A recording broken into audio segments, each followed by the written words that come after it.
我是李优，现代联邦 SS 级犯罪学顾问。就在3个小时前，我还站在世界之巅。喂，李顾问。一场意外让我成了大唐洛京县尉李佩，不过无所谓。县尉，突发命案！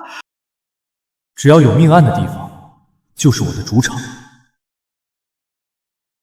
县尉，死者身份已确认，是户部主簿江汪。他家中女婢在今早发现的尸体。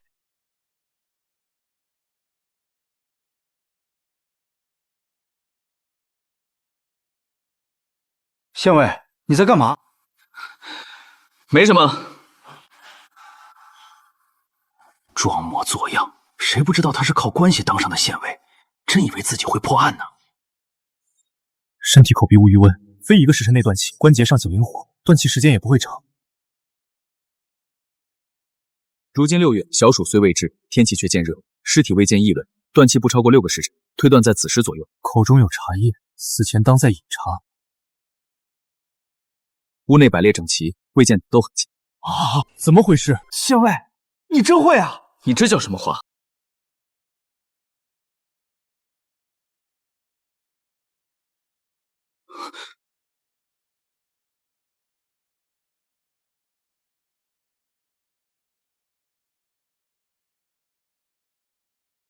谁让你们乱动现场的？将军息怒，小人乃洛京县班头，正与我家县尉在此查案，不知将军突然至此，恕罪，恕罪。你是洛京县县尉，阁下是？我是谁你不用知道，这案子你不用管了，立刻带着你的人离开。笑话，本官乃朝廷命官，辖区内的命案你说不管便不管，柏林崔家就能如此霸道吗？你怎知我是柏林崔氏？你见过我？等等，别冲动，我没见过你。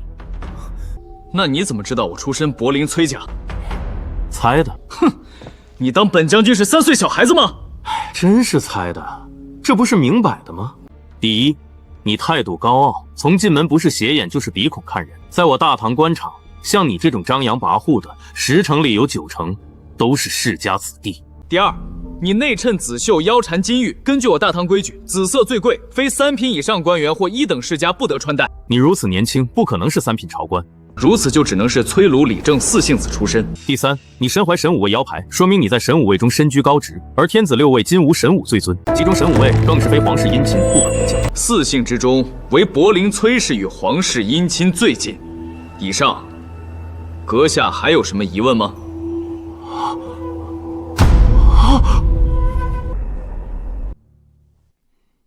在下柏林崔氏，神武卫左中都尉崔之明，不知阁下是？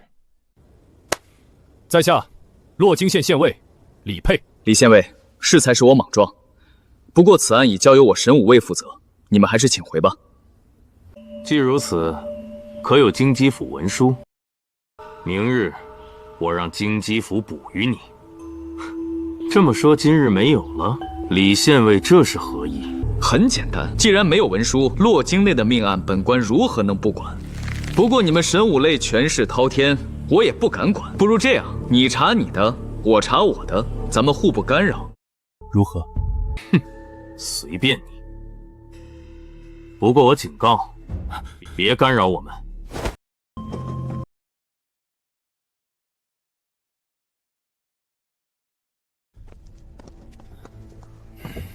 县尉，咱们怎么办？不急，近距离看神武卫办案的机会可不多，咱们先看着呗。去泡壶茶来。都尉，仵作来了。都尉，此人死亡时间为昨夜子时，全身除勒痕外不见其余伤口，口中亦无毒药残留，推断为自杀。错了，何处错了？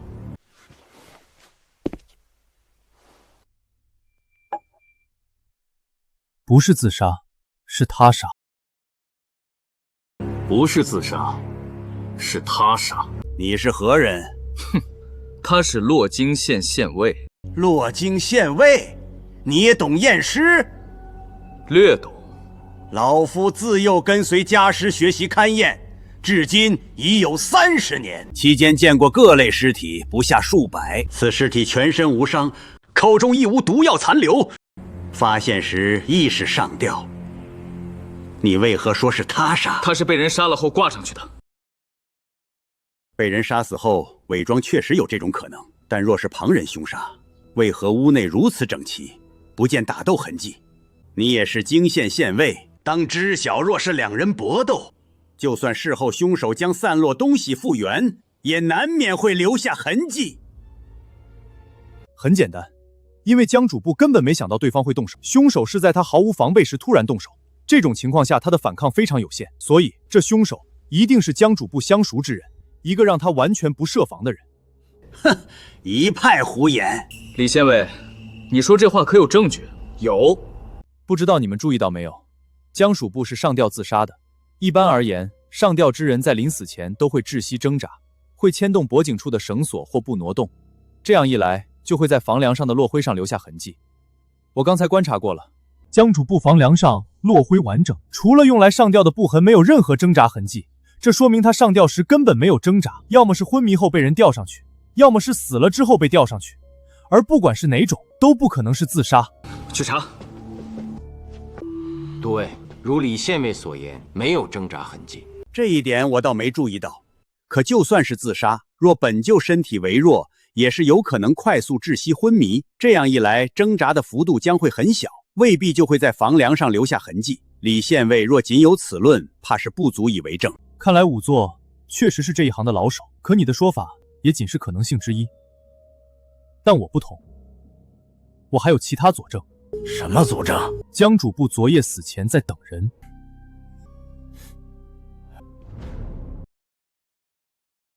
一张茶桌又能证明什么？洛京的达官贵人们惯爱饮茶，茶桌仅一茶杯，正说明江主簿独饮。茶水是满的。崔都尉终于发现了吗？我来时就检查过了，那是一壶新茶，且茶水是满的。你刚刚尸检，该看到江主簿口中残留茶叶，这说明在此之前他已经喝过一壶茶，而这壶新茶却是他新煮的，且一杯未动。这说明什么？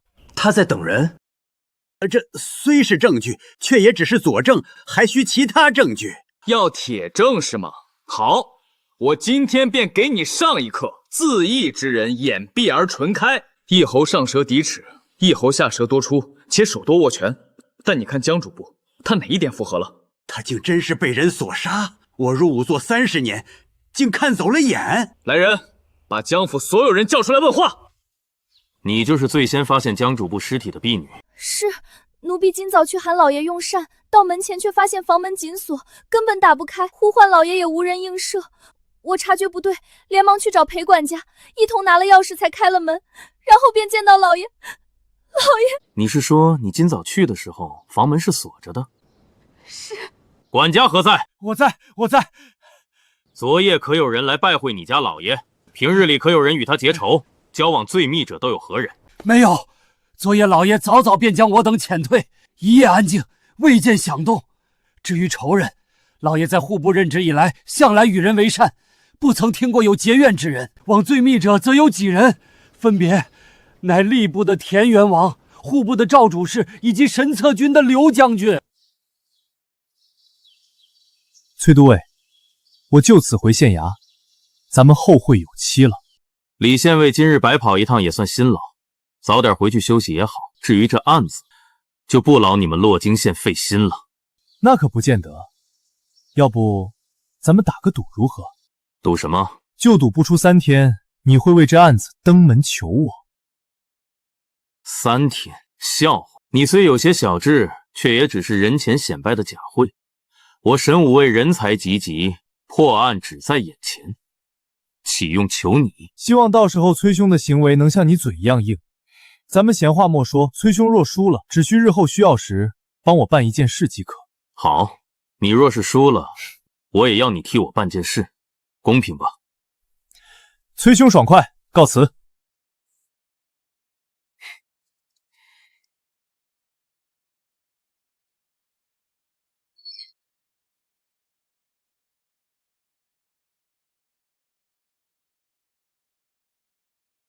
县尉，这是户部主簿江望的告申抄本和洛京各大商行的情况。另外，果如您所料，那神武卫的崔都尉这几日大肆抓人，闹得人心惶惶呢。你做得很不错，下去吧。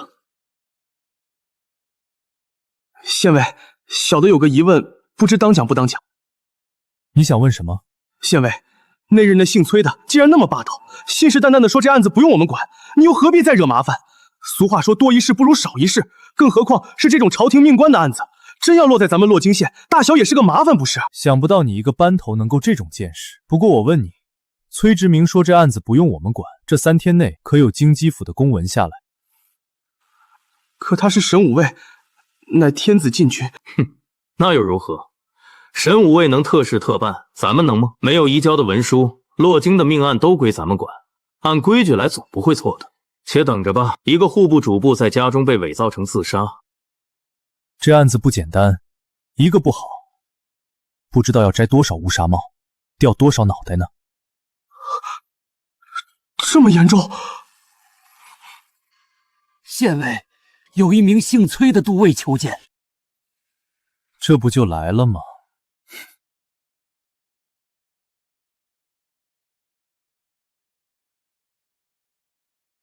崔兄，又见面了。李兄，杜公，这位是洛京县尉李佩，这位是崔贤侄，这就是你说的能帮我们破案之人。哦，崔贤侄，你被他骗了。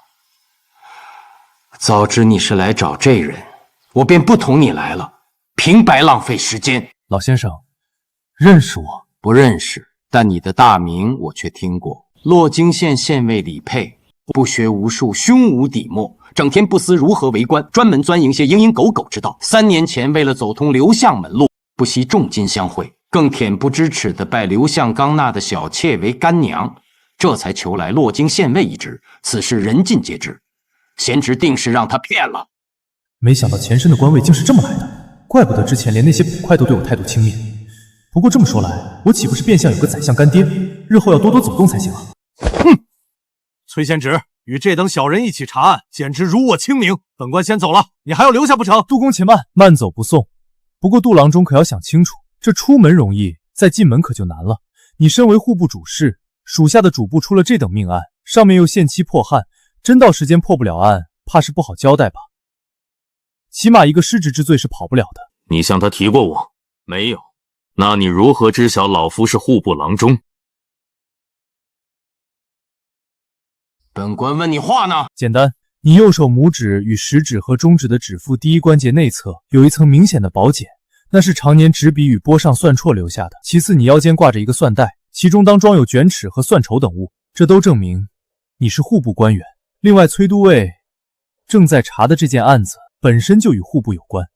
他又是神武卫的都尉，却对你态度尊敬，说明你在户部身居高位。恰好我刚刚翻过江望的告申，对户部的情况有些了解。如今户部尚书正在江南盘查赋税，户部侍郎半年前丁忧，如今尚无人补阙。而今户部权职最高者为4司郎中，4司之中又以金部司最贵，恰巧死去的江望正是金部司主事。以上种种，你的身份也就呼之欲出了。户部金部司郎中杜迁。杜郎中若要离开，便请吧。哼，确实有些极致。既如此，本官便留下，给你个机会。崔贤侄，你也来坐。崔兄上门是为了3日前的案子，案件难有进展，故而来问李兄高见。这么说，崔兄是愿赌服输了。李兄莫要误会，我只是暂时遇阻，你莫要得寸进尺。这样啊，那我就爱莫能助了。李县尉，若本官没记错的话，江主簿的命案发生在洛京县内，这该是你分内之事吧？是分内之事。不过3日前某人也说了，这案子无需我们洛京县管，还说要我们等京畿府的公文。可惜左等右等，就是没等到啊！哎，士可杀不可辱，李佩，你不要得寸进尺。干什么？卷宗，记住了，你欠我一件事。好，你调查的可够详细的。这3天来，我查遍了江望身边所有的关系，以及与他交好之人，更询问了那夜巡逻的金无畏，皆无所获，仿佛他是凭空被人所杀。李县委，可有线索？有些头绪了，不过破案前你们也该把案件的全貌告诉我吧。户部丢了什么东西？你怎知是户部丢了东西？正常推理罢了。那日江望死在家中，我接到报案，第一时间赶去。不过片刻，崔兄便带人赶到。沈武卫乃天子禁军，本不负责查案，能这么快赶到，说明江望本就被盯上了。而江望身为户部主簿，他的事必与户部脱不了关系。而一个主簿能干什么？八成是拿了一些不该拿的东西。李兄之才，做一个8品县尉屈才了。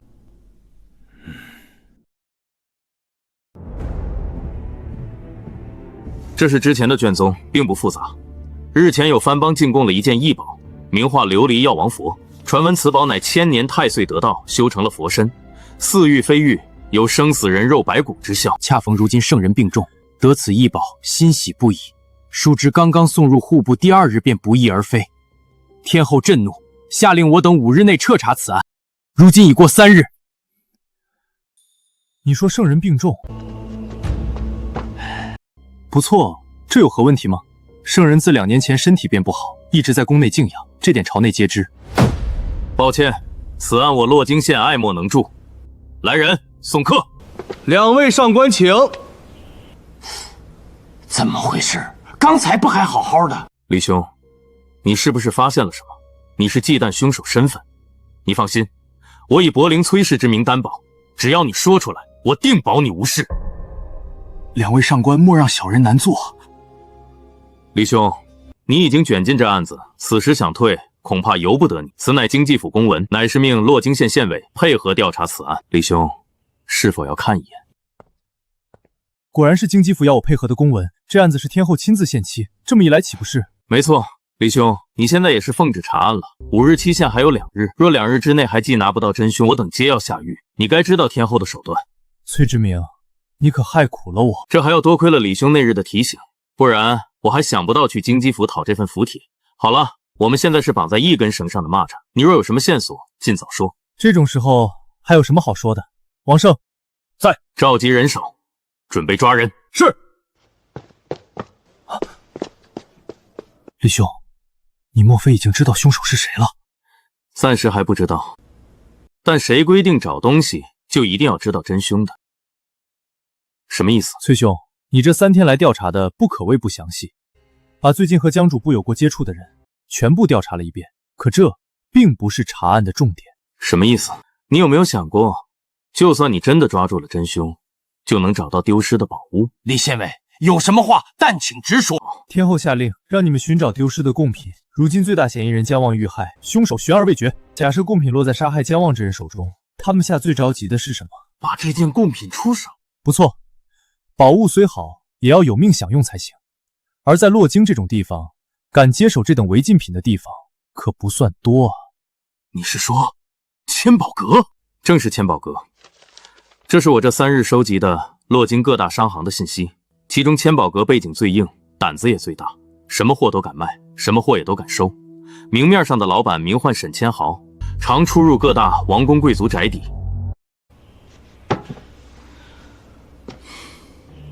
你的意思是，琉璃药王佛在这个沈千豪手中？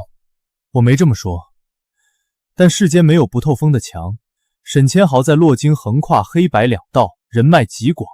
就算药王佛现在不在他手里，他也一定知道些什么。毕竟江望生前可与他关系匪浅。等等，据我调查，江望生前从未与沈千豪有过交集，更没去过千宝阁。你为何要说2人有关？这是江望生前研磨的茶叶，我检查过了，其中有一味西域金檀草，此草异常珍贵，价值1000金，对治疗肺痨有奇效，却因有成瘾性，在洛京被列为禁药，唯有千宝阁私下有卖，非熟客难以买到。我竟忽视了如此重要的线索。县尉，人手已召集完毕，走，随我抓人。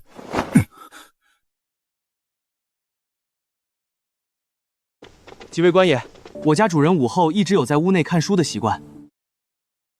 主人，洛京县的县尉和神武卫的官爷找您，您开开门啊！怎么回事？往日主人看书从不锁门的。不对，崔志明。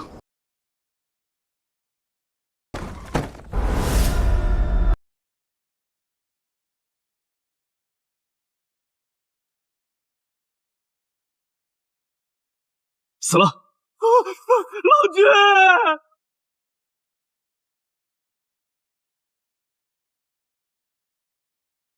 体表温热，瞳孔尚未涣散，死亡在半个时辰内。死者伤口狭长，由心肺直贯肩膀，切面极其光整，一刀毙命。下刀的是个老手。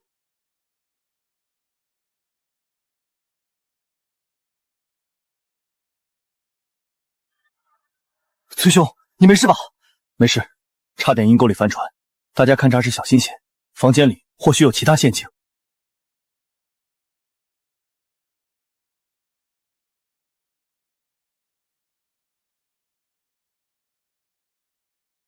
这好像是我户部开出的飞钱，是用来异地取钱所用，怎么会被他牢牢抓在手中？哦，暂时看不出什么，先找其他线索。这伤口好深，凶手好大的力气啊！杜郎中也懂仵作之道？这倒是不懂，只是这下刀的地方好奇怪啊，好似在哪儿见过。我想起来了，我早年曾去过西河，那里常年与西戎作战，这种自下往上的斜撩，分明是马上劈砍的发力习惯。我大唐只有西河军才会有这种习惯。洛京城内可有西军？我大唐只有西河军才会有这种习惯。洛京城内可有西军？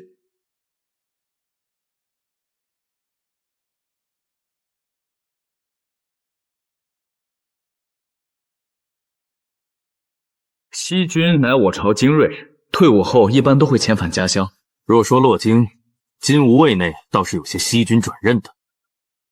金吾卫，我记得之前姜望的管家说过，金吾卫中有个校尉和姜望有来往。我知道你说的是谁，此人名唤刘大山，确是西军出身。但姜望遇害后，我已调查过他，他当夜当值巡夜，一夜都与金吾卫其他人在一起，根本没有行凶的时间。这样啊。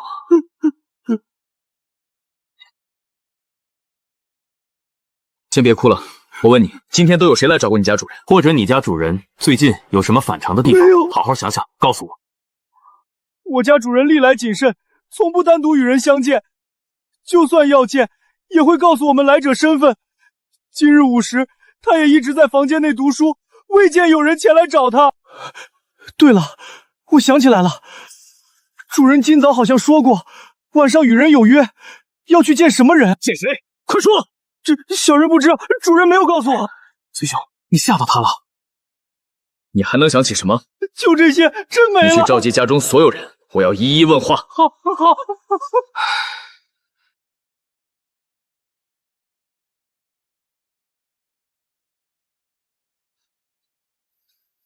这是你在干什么？没什么，咱们继续查案，继续查。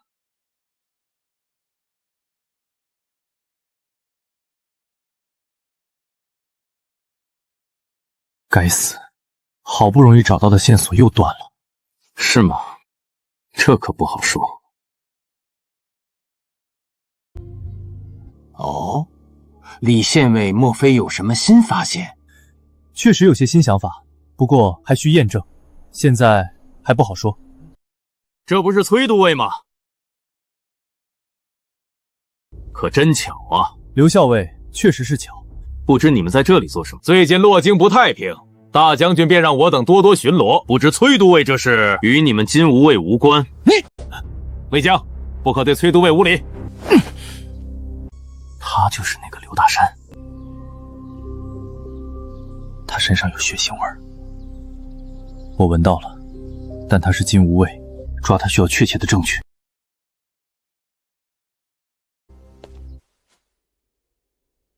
在下洛京县尉李佩，见过刘校尉。李县尉，在下听闻刘校尉与户部主簿姜望有旧。李县尉，这是什么意思？我与姜主簿的关系，那日早就和崔校尉明言了。刘校尉别误会，我绝不是在怀疑你，只是有个问题想问。依刘校尉对姜主簿的了解，你认为是谁杀了他？什么？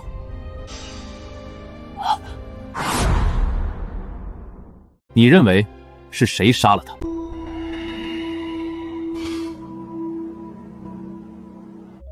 我是个粗人，不懂破案。李县尉的问题我不知道。这样啊，多谢刘校尉解惑。既然无事了，李县尉、崔都尉，我等还要巡视，便先告辞了。李兄，你这是天色不早了，我也先回县衙了。既然如此，老夫也告辞了。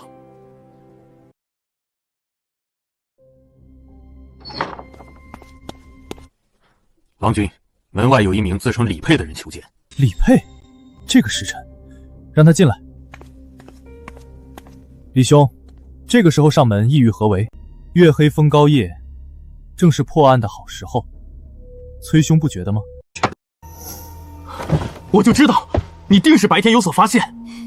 姜望的身体还在神武卫吗？你想干什么？有些事要先确定下。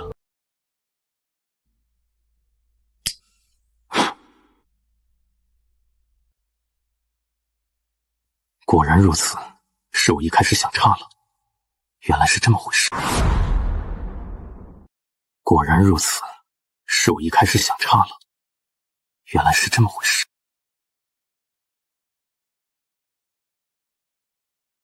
你到底知道什么了？崔兄莫急，等案子破了的时候，你自然就会知道了。时间紧急，我们得去下个地方了。去哪儿？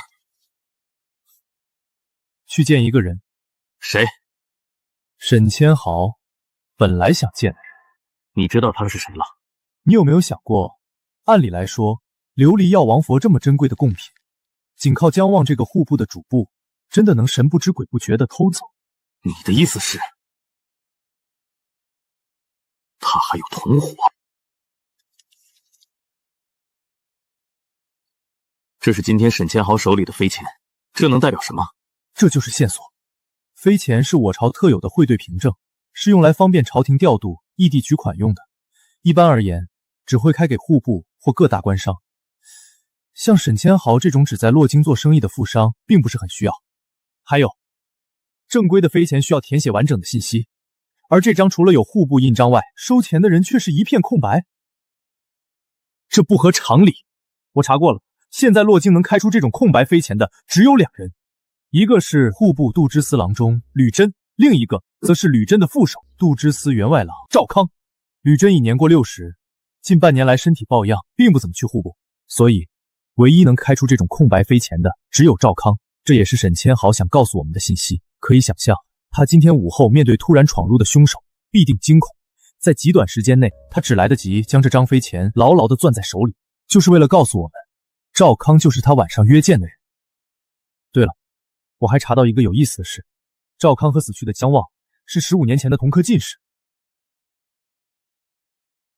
赵康和死去的姜望是15年前的同科进士。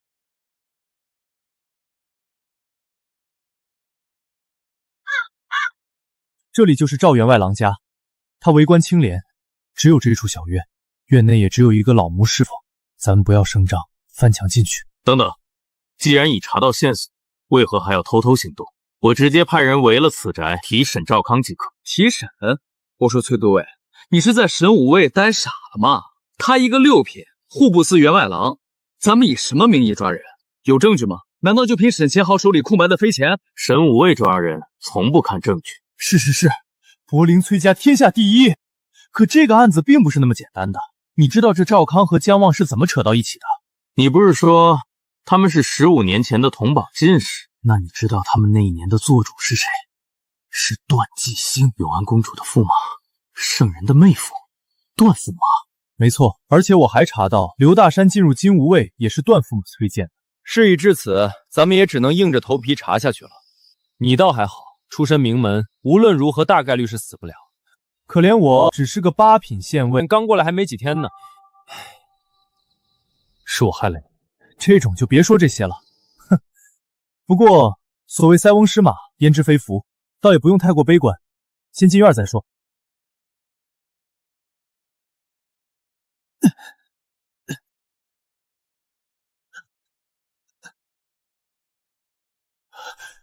崔兄莫走，快来帮帮我！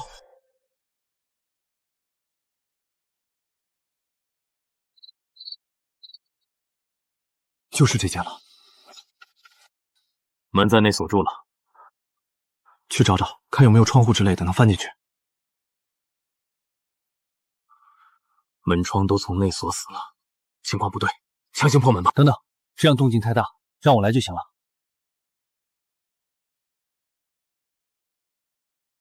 你还会开锁？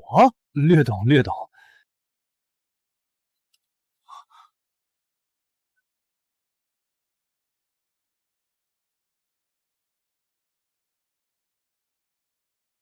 在下神武卫都尉崔直明，深夜冒昧来访，有件案子向赵员外郎请教。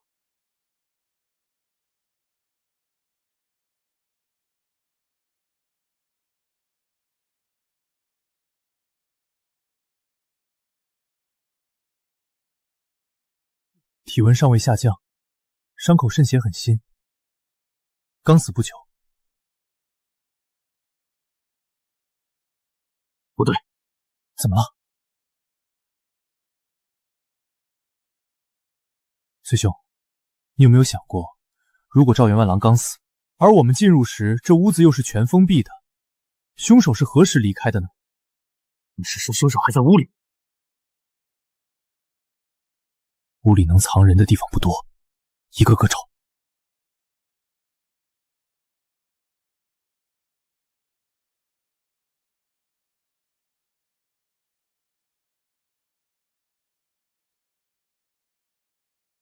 崔志明，接住！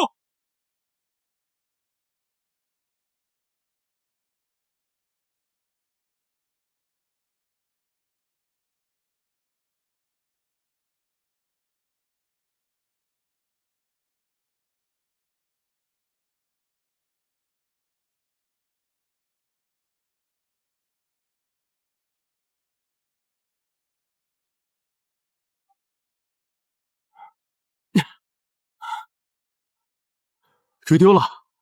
他身法很快，对附近也很熟悉，招式大开大合，明显是军武出身。算了，先回去再说吧。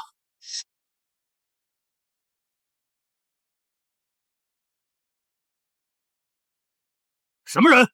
不知道有宵禁吗？站在那儿别动！又是他们。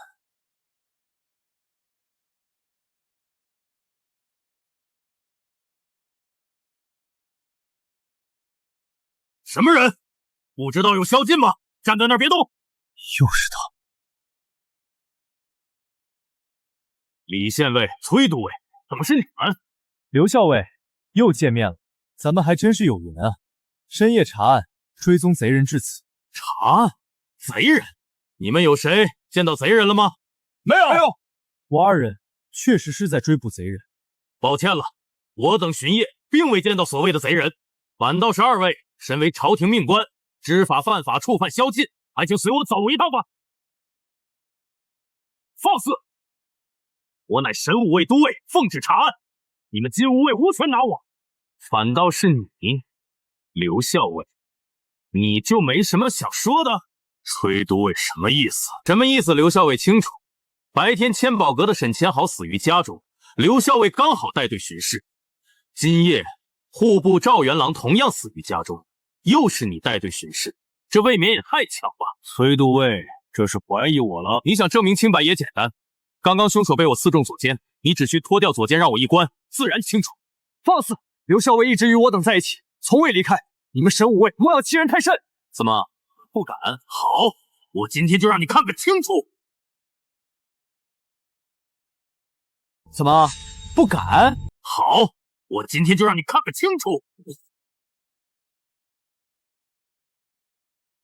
两位可看清楚了？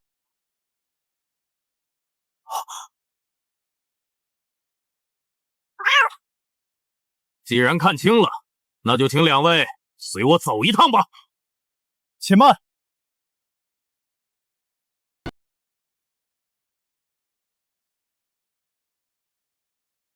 李县尉还有何话说？事已至此，刘校尉，咱们不妨打开天窗说亮话。你现在认罪，随我们去洛京县署走一趟，供出你幕后之人，我会向上求情，对你从轻发落，如何？李县尉，我听不懂你在说什么。我刚才已经脱衣证明了，我并非你们口中的凶手。我也没说过你是杀害赵康的凶手啊。但今天午后杀死沈千豪的是你吧？这你总不能抵赖吧？李县尉，饭可以乱吃，话可不能乱说。你说我杀了沈千豪，这么大的罪名，我可背不起。怎么，想杀人灭口？我劝你还是算了，今天这儿的人多，灭口你灭不干净。什么？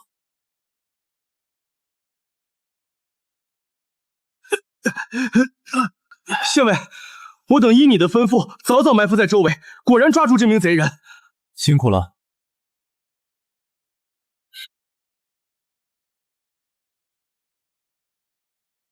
刘校尉，我若没记错，这位是今天跟着你的直系人吧？好像叫什么魏江是？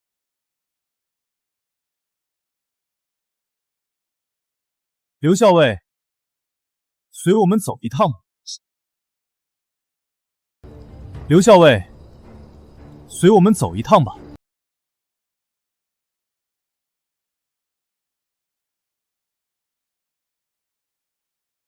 堂下可是金吾卫执戟郎魏江？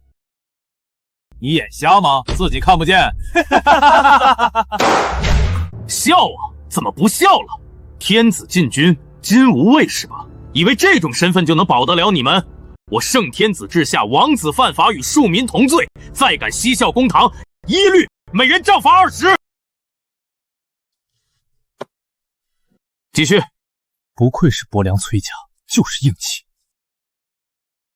魏江，本官问你，你今夜为何杀害户部赵员外郎？可是受人指使？李县尉怎么问的你就怎么答，看我作甚！你以为一言不发我就拿你没办法？你左肩被刺，又被当街擒获，杀人之罪已是铁证如山。我给你将功赎罪的机会，你可要想好了。哼！李县尉，就算是魏江杀了人，也与我等无关啊！我等还有巡夜的重任。你若没什么要问的，我们便先走了。走？案子才刚开始，你这个主角怎么能走？刘校尉，我问你个问题，你要如实回答。问吧。沈千豪是你杀的吧？刘校尉，沈千豪是你杀的吧？李县尉，你一而再再而三地说我杀害了沈千豪，是看我金吾卫好欺吗？我今日午时就告诉过你，最近不太平，大将军让我们加强巡视。今日我自清晨开始便率兄弟们巡逻，一天都在一起，哪有时间去行凶？没错，刘校尉今日都与我等在一起。是啊，刘校尉根本没有时间去杀人。你这狗县尉不想干了，欺负人欺负到我们金吾卫头上了。本官堂堂洛京县尉，自然不会冤枉一个好人，也不会放过一个坏人。刘校尉，你说你一天都和金吾卫的其他人在一起，我看不见的吧？据我所知，金吾卫白日巡城，午时可是有半个时辰的休满时间，这刚好与沈千劳被杀的时间对上。而且我们在沈府门外与你相遇时，你身上有明显的血腥味，这又如何解释？断驸马到！驸马，不知刘校尉所犯何事，值得两位深夜劳师动众？在下神武卫都尉柏陵、崔直明见过段驸马。洛京县尉李佩见过段驸马。伯良崔氏。在下神武卫都尉柏陵、崔直明见过段驸马。崔都尉，你们神武卫好大的官威呀！查案都查到我们金吾卫头上了。段驸马，我们一律查案，并非针对金吾卫。他所犯何事？今日午时，千宝阁老板沈千豪死于家中，刘校尉有重大嫌疑。可有证据？这还在审。那就是没有了。刘校尉乃是我金吾卫正六品的武将，依大唐律，除非证据确凿，否则无论是洛京县还是神武卫，皆无权拿人。刘校尉，跟我走。慢着！段驸马刚刚提到唐律，可依唐律，所有发生在洛京县的案件，我这县役皆有缉拿刑断之权。即便是金吾卫入我洛京县衙后，也需金吾卫大将军与京畿府之文书才可转交。据我所知，段驸马的职位好像是左金吾卫大都督吧？此官职乃是殊荣，日常并不插手金吾卫之事，怕是无权提任。放肆！本驸马贵为皇亲，又领2品大都督，岂是你一个小小的8品县尹能质疑的？跟我走，我倒要看看谁敢拦！拦住他们！李佩是吗？好，你好得很。李佩是吗？好，你好得很。驸马，他一个小小的县尉，竟敢如此张狂！只要你一声令下，李兄，都到这个时候了，还有什么可犹豫的？明天就到期限了，现在让他把人带走就全完了。不是审案吗？怎么还堵着门？段驸马，你竟也在？杜郎中，你怎么来了？我户部出了这等案子，尚书与侍郎不在，我自是要多上心。驸马这是……哼！驸马莫要生气，李县尉和崔都尉也是破案心切，不如你卖老夫个面子，双方各退一步。所谓真金不怕火炼，若刘校尉真是被冤枉的，也正好趁机还他清白，不是？你好，我就给杜郎中这个面子。但我的耐心也有限，1个时辰，若1个时辰审不出结果，就休怪我翻脸。哼！驸马，我怕什么？有我在，莫非还有谁敢冤枉你不成？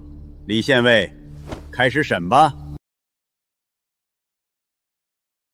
刘校尉，我认罪，我认罪！赵康和沈千豪都是我杀的。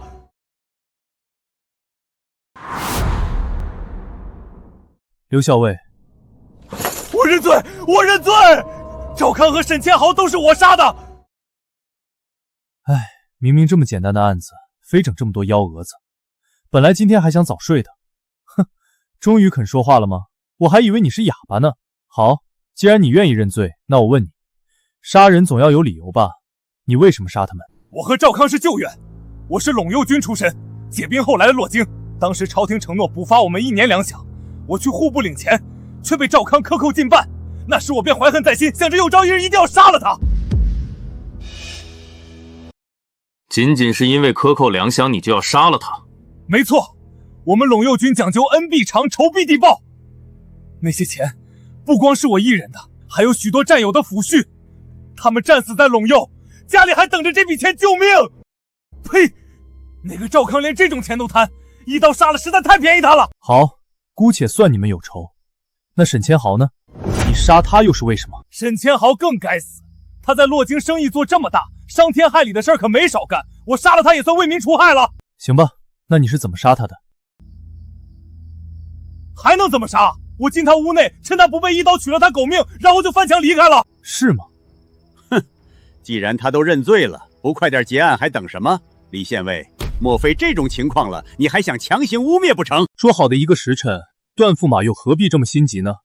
难不成是怕我继续审下去，审出什么幕后之人？你放肆！难不成是怕我继续审下去，审出什么幕后之人？好，你审，我倒要看看你能审出什么来。不过我丑话说在前面，若最后什么都没审出来，明日莫怪老夫治你个污蔑禁军之罪。本官是否污蔑，自有京畿府刑部大理寺议论，便不劳驸马费心了。更何况，本官断案历来讲究证据，从不冤枉一个好人。说得好听，如今案件清楚，犯人供认不讳，你却拖着不愿结案，若非想要蓄意诬陷刘校尉，又是为何？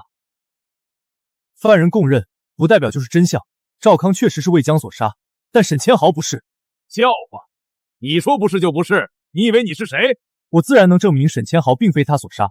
第一，沈千豪身材高大，他则身材瘦小。沈千豪的致命伤乃长刀所致，伤口由心肺直贯肩膀，若是他所为，伤口的起点当落在腹部才对。反倒是刘校尉身材高大，魁梧有力，很符合凶手的体格。直娘贼，身材高大的人多了，你怎么净盯着老子？老子干过嫩娘。第二，白天我辞别崔都尉和杜郎中后，托人去查过兵档，查过刘校尉以及刘校尉直属金吾卫直戟郎的兵档。其中魏江的信息很简单，平日里的人际关系更是清楚。没有任何与沈千豪相交集的地方。而沈千豪是身前中刀，这就说明他在临死前一定是正面对着凶手。如果是这样，试问他在不认识魏江的情况下，突然发现房间里有个陌生人闯入，会作何反应？会大喊大叫。没错，可白天的时候，我询问过沈家的仆人，他却说未听见书房内有任何响声，这又说明什么？哼，杀沈千豪的是他的熟人，趁着沈千豪不备，突然拔刀将他杀了，导致他连喊叫都没发出。我今天查兵档的时候，特别着重看了刘校尉的档，发现了一个有意思的你和沈千豪还是同乡呢。这又能说明什么？看来你是不到黄河心不死啊。那我就说说第3点，也是沈千豪亲口告诉我的证据。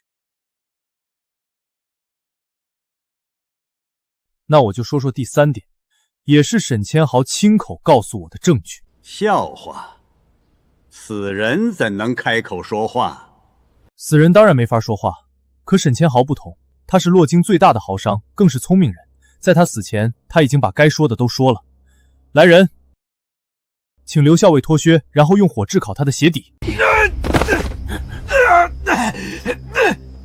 姓李的，你想干什么？当然是给大家看证据了。你不是口口声声说自己清白吗？是否清白，一验便知。怎么，你不敢？我有什么不敢的？驸马以为呢？我倒要看看你玩的什么把戏！刘校尉，让他们验。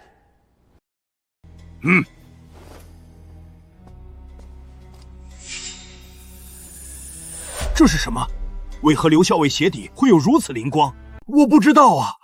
就算如此，这又能说明什么？驸马莫急，你马上就会知道了。王胜，把你的鞋子脱下一只，也交给他们炙烤。是。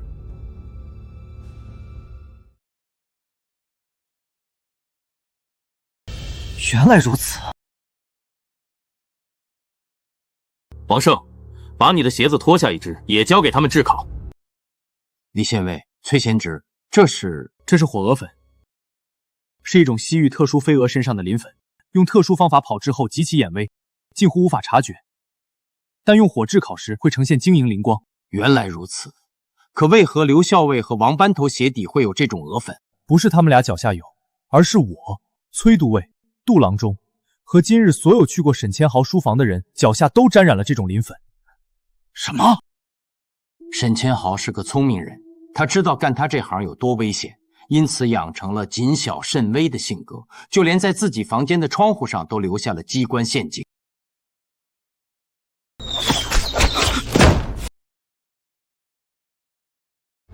崔兄，你没事吧？当时我就在想，沈千豪既然如此谨慎，怎么会不在屋内做其他布置？之后我细心勘察，果然在门口的地毯上有其他发现。这是……你那个时候就发现了？刘校尉，你口口声声说沈千豪，这鞋底的火鹅粉你又如何解释？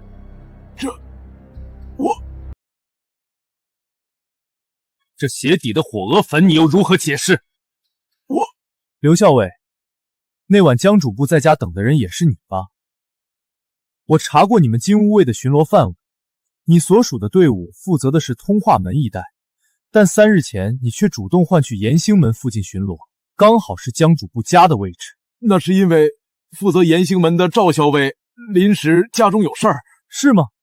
那你当夜借故腹痛离开一刻钟，也是临时的意外？你连这个都知道？若要人不知，除非己莫为。只要方向对，这些线索并不难查。驸马救我！我这一切都是按照您的吩咐做的，救我呀！放肆！事到如今，竟还敢攀咬驸马！来人，将他拿下！李县尉真神探也，不过短短1日就破此大案。待明日老夫定在朝上为你表功。杜郎中，说这话为时过早了。我几时说过这案子刘大山便是真凶？李县尉此话何意？江望与沈千豪多是刘大山所杀，赵康亦是他手下执戟郎杀害，这真凶难道还另有其人？沈千豪确实是刘大山所杀，但我何时说过江主簿也是他杀的？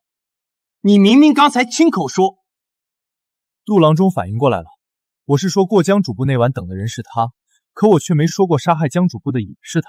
哦，那李县尉认为杀害江望的人会是谁呢？杜郎中又何必明知故问呢？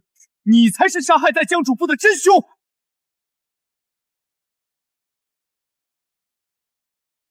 你才是杀害在江主簿的真凶！李县尉，我们往日无怨，近日无仇，你为何要诬陷本官？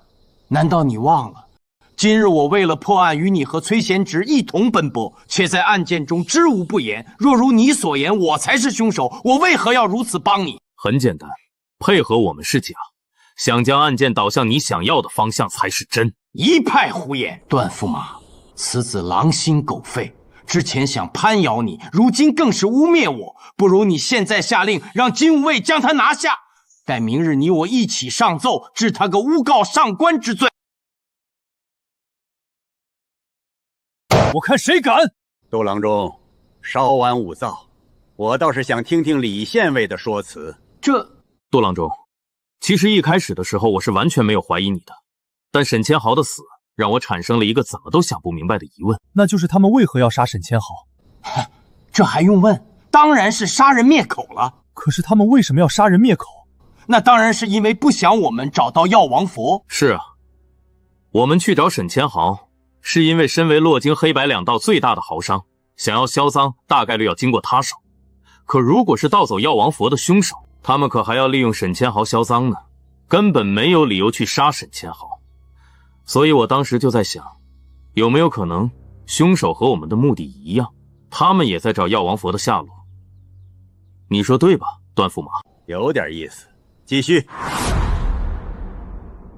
你说对吧，段驸马？有点意思，继续。而当我意识到凶手很可能并没有得到药王佛后，我之前的许多疑惑便豁然开朗。相应的，杜郎中你的一些行为在我眼中就变得刻意了起来。第一点，你对案子表现得太过上心了。哼，我身为户部郎中，死的又是户部主簿，难道不该上心吗？当然该，可你表现得太上心就有问题了。要知道，户部尚书在江南，户部侍郎丁忧回乡，剩下的户部官员属你最大。这种情况下公务繁忙，你却能抽出身来陪我和崔兄查案，这本身就足够可疑。当然，你也能解释说你是此案陪审，怕破不了案被牵连，可这并没有说服力。你这个陪审只是因为死的是你下属，你有辅助调查的职责，实际上就算破不了案，8成也牵扯不到你身上，倒霉的只会是崔直明和我。第二，你在沈千豪的案发现场的表演痕迹太重，一眼认出飞瓢，还能说你是户部官员的原因，可能直接通过伤口推断出凶手出身西军，这未免太过刻意，简直就是在引导着我们怀疑金一卫。竟是些牵强附会之言，你可有实质性的证据？这正是我要说的第三点。当意识到有可能凶手不是一拨人后，我对江望的死重新产生了怀疑。所以刚入夜那会，我和崔直明一起对江望重新进行了验尸。这一次，我发现江望的皮肤呈现青紫，指尖发黑，眼眸充血，这是典型中毒而死的特征。只是因为第一次尸检时才刚死不久，这些特征不明显，加上我又被他在等人的信息误导，这场没有往毒杀的方面去想。笑话！之前赌座验尸，明明说过江望口中无毒，到底这里又成了被毒杀，简直是胡言乱语。是吗？杜郎中，这茶叶你该认识吧？我下午去户部打听过了，这一包茶叶是你送给江主报的。我下午去户部打听过了，这一包茶叶是你送给江主部有的。是我送的又如何？难道这茶有毒？理论上来说，这茶无毒，但这茶里比普通的茶里多了一味药材——云母粉。云母粉有什么问题吗？《神农本草经》有言，云母粉为养生上品，服之可轻身延年、安神补血，是1等1的良药。正常来说是这样，可你这包药里的云母粉不同，你的这包并非是纯净的白云母，而是特意取了战黄石、沉沙以及毒散混合而成，非医术高超的大夫难以分辨。而常年喝这种茶，体内会慢慢积攒毒素，一旦过量服用葡萄酒、乌梅汤、姜水等酸性饮品，数个时辰后，便会毒发身亡。杜郎中，听闻3日前放工后，你请他去胡姬酒肆大肆宴饮了一番。恰巧我这里有一张3日前胡姬酒肆你们点单的菜谱，其中光葡萄酒你们就要了2斤。杜郎中，你还有什么要说的？真是后生可畏啊！我承认，姜望是我杀的，琉璃药王佛也是我拿的。杜郎中，竟真是你！姜望是我杀的，老夫自认布置的天衣无缝，竟栽在你这小小的县尉手里。杜郎中，我不明白，你前途广大，为何还要窃取此宝，自毁前程？这点还是让我来解释吧。琉璃药王佛乃是番邦进贡的异宝，号称日夜供奉，能延前益寿，百病尽消。而恰巧杜郎珠是个大孝子，果真给驸马添麻烦了。老母病重，不得已而为之。王胜，今夜先请杜郎中暂住县牢，待明日移交神武卫。刘大山与魏江同样。诺。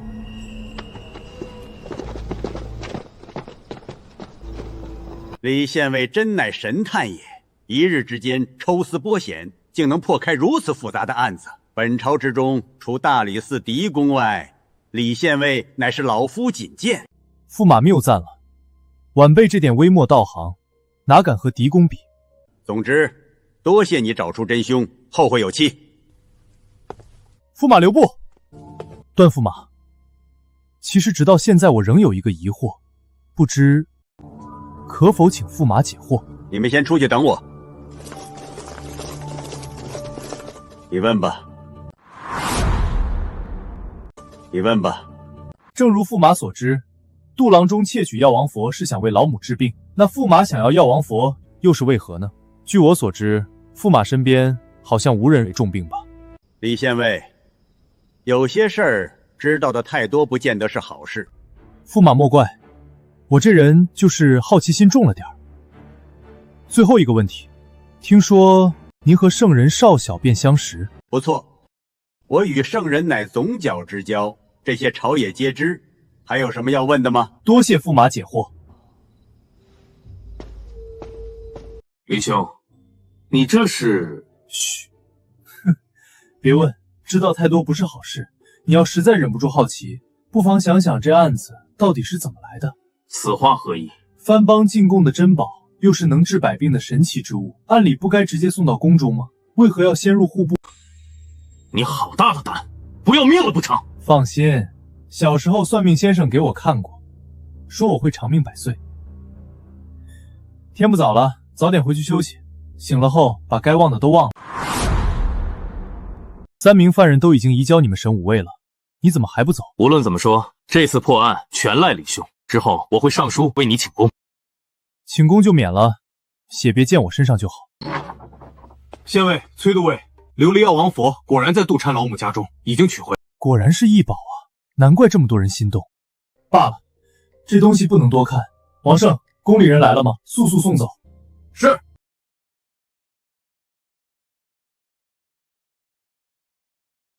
天后，药王佛找到了。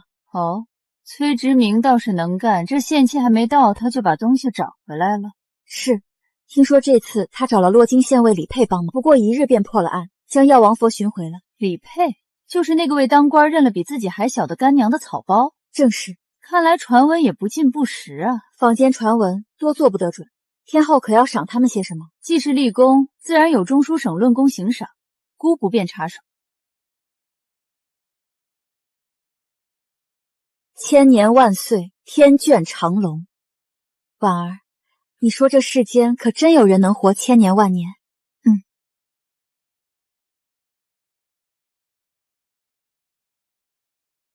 天后，什么声音？陛下，是臣妾不小心打碎了一个花瓶。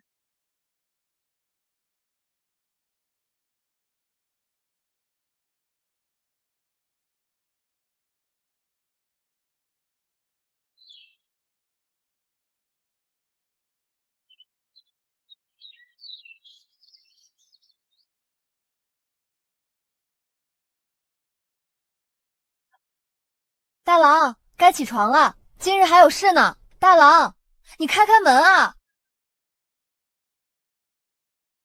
青兰，怎么了？我来叫大郎起床，可房间内毫无动静。奇怪，平日大郎从未赖过床的。不对，大少爷。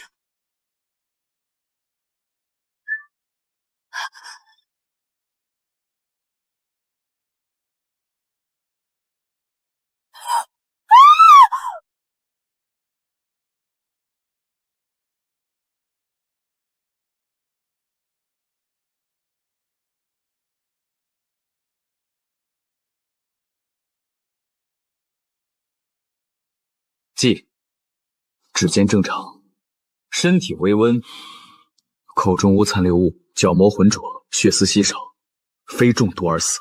推断死亡时间当在3个时辰内。放肆！谁允许你们动我儿的尸体了？放肆！谁允许你们动我儿的尸体了？阁下是？哼，此地主人崔素。原来是崔相国，在下洛京县尉李佩，正在验尸。哼，我当然知道你是谁，更知道你是一个靠溜须拍马上位的草包，凭你也能破案。我已经找了专业人士，至于你，现在可以走了。阁下此言差了。我身为洛京县尉，缉盗探案本就是分内之事，岂能因你3言2语而罔顾朝廷律法？就算是阁下本人，我也一样秉公探案，早日为阁下伸冤。你放肆！你知道我是何人吗？竟敢对我如此说话！不管你是谁，人命关天，洛京县内的命案皆归我管。好，一个小小的县尉竟敢如此嚣张，你好得很，好得很啊！阁下还有事吗？若没事，就不要在这里耽搁我们查案了，请出去。放肆！这里是老夫府邸，几时轮到你耀武扬威了？来人，把他们给我打出去！啊！你们才放肆，无故妨碍公务，威胁朝廷命官，想造反不成？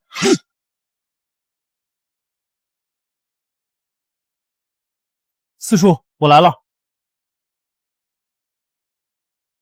这是李兄，崔直明，你怎么来了？李兄，这位乃是家书，现任监察御史。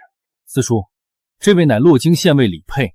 前日户部贡品案，便是多亏了李兄相助才能破案。四叔对李兄是否有些误会？就他，哼！贤侄，莫怪为叔多嘴。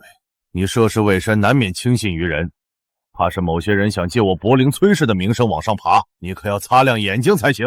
老家伙，你……哎，四叔对李兄是否有些误会？侄儿虽认识李兄不过几天，却信得过李兄人品，绝不是四叔口中那些趋炎附势之辈。四叔，此次唤我前来何事？哎，你自己看吧。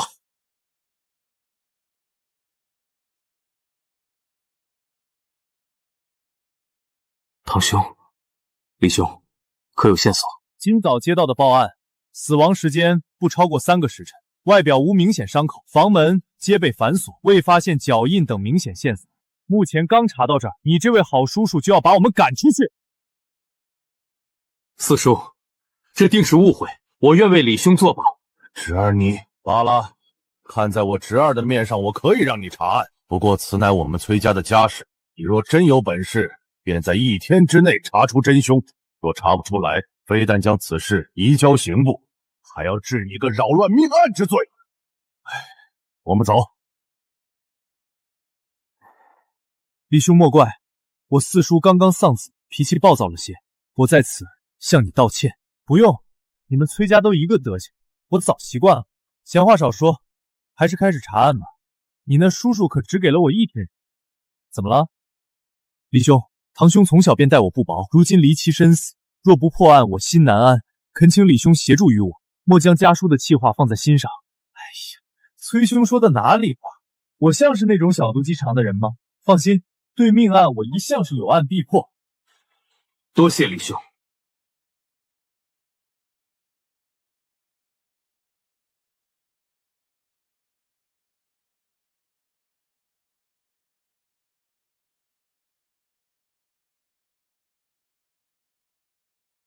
这花是谁放在屋里的？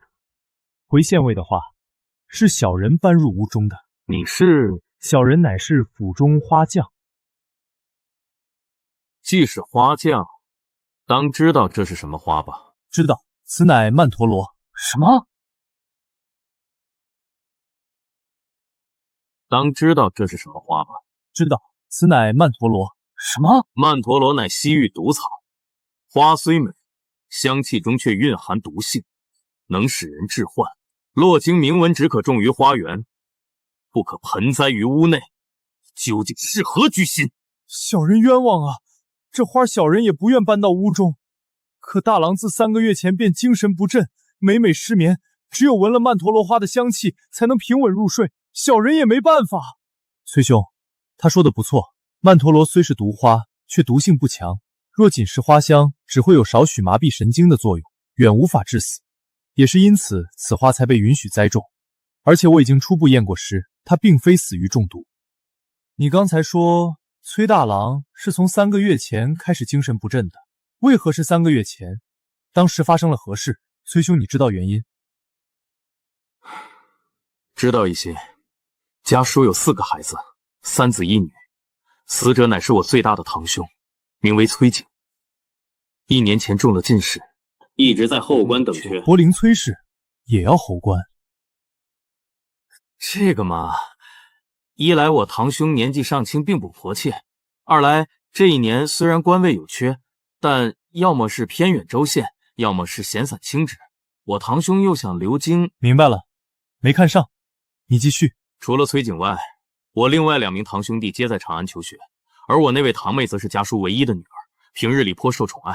只是3个月前，不知为何突然得了癔症，发起疯来，然后她便自杀了。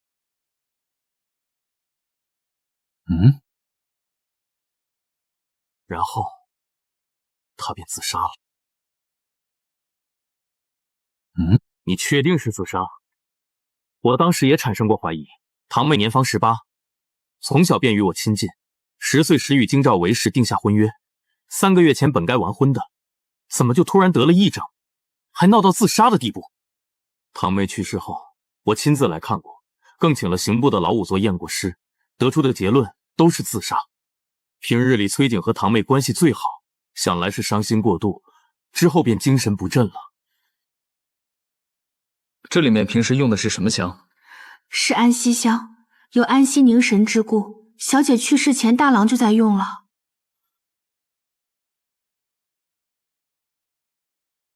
今天就是你最先发现的现场，再给我说说当时的情况，不要漏掉任何细节。是，我平日里负责大郎的起居，往常大郎都是辰时初便起，今日我照惯例来喊大郎起床，房间内却毫无回应。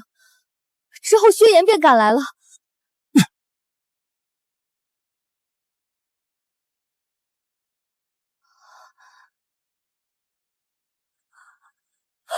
死了！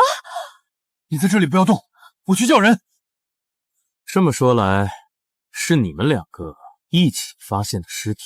是。你一个花匠，大早上来这里做什么？是你们2个一起发现的尸体？是。你一个花匠，大早上来这里做什么？是老爷最近身体不适，请了大夫来看，开了药方，要用牡丹的朝露做药引。府中唯有大郎院中牡丹最盛，我是来取朝露，刚好见到青兰姑娘在敲门。你确定进屋时门窗都是从内部锁死的？我确定，因为薛岩和我敲了很久的门，撞开门后，薛岩去喊人，我就在房间一直没动过。后来你们赶来，屋内一切都是保持原样的。这房间的钥匙都谁有？有2把，都在大郎处。怎么回事？按府里的规矩，原本各个房间都配有2把钥匙，一把给屋子的主人，一把放在管家处备用。只是从3个月前开始，大郎就突然把管家处的钥匙要了回来，睡觉时也一定要门窗紧锁，所以府上没人有他房间的钥匙。县尉，这2把钥匙，一把是在他身上找到的，另一把则收在床头柜里。是这2把？没错。房间勘察的怎么样了？已经全面检查完了，没有密道或暗格，门窗之前也确实是封死的。真是活见鬼了！这么个密封的屋子，人好好的怎么就死了？密室杀人有意思。真是活见鬼了！这么个密封的屋子，人好好的怎么就死了？密室杀人有意思。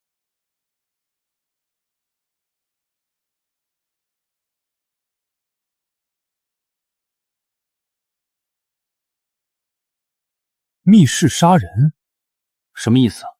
是对这种封闭房间内只有死者一人的案件的统称。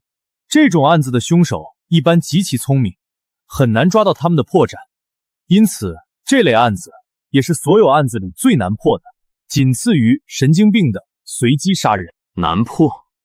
连你也没有头绪吗？难破不代表破不掉。实际上，密室杀人虽然诡异，但总体来说也无非是分成3大类。第一种，事后制造型，也是最常见和最简单的一种。杀完人后，通过机关或其他手段从门外上锁，达成密室效果。第二种，陷阱型，即通过在房间内布置好陷阱机关，等死者单独在屋内时触发机关，造成死亡。第三种，伪密室型，这种就是利用人的心理，实际上没有真正的制造密室，只是让人产生了人是死在密室中的错觉。你觉得现在属于哪种？我哪知道，我又不是神仙。不过查案嘛，这种一点点解谜的过程才是最有趣的，有点耐心。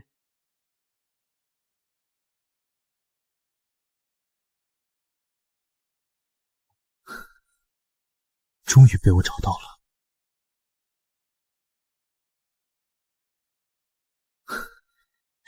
终于被我找到了。好细的伤口，是用什么凶器造成的？针，很细的针。你带人把这具尸体抬回县衙，然后再找仵作勘验一遍，之后把报告交给我。你们家大郎生前可有仇家？不清楚，我只在府下服侍大郎，他也从不带我出门，也不告诉我与他相关之事。小人不知。据我所知，崔景平日里倒算安分，以前倒也会去青楼酒肆瞎混，甚至与人争风吃醋。但要说结下生死大仇的，我还没听说过。这样啊。李兄，你实话告诉我，你是不是发现了什么线索？只是有了一点头绪而已，还有很多东西要证实。能告诉我吗？现在还不行。那有我能帮忙的吗？那可太有了，这就是你那个堂妹生前的住处。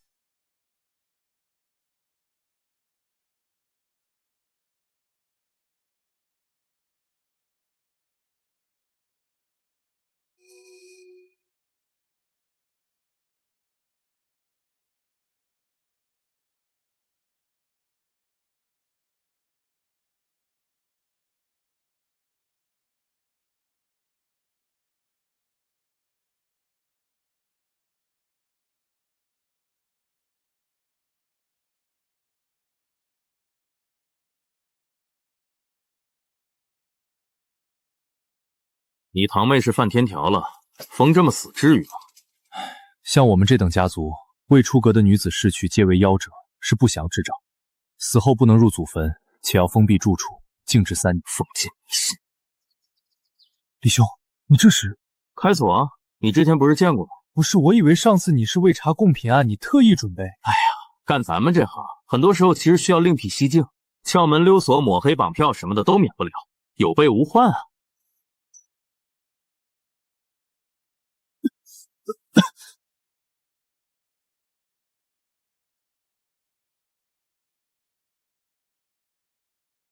李兄，这里毕竟是我堂妹的故居，咱们擅自勘察，是否要和家叔说一声？我说你怎么婆婆妈妈的，和你叔叔？你觉得就他那样会让我们勘察？你还真说对了，吴家女的故居岂容旁人擅？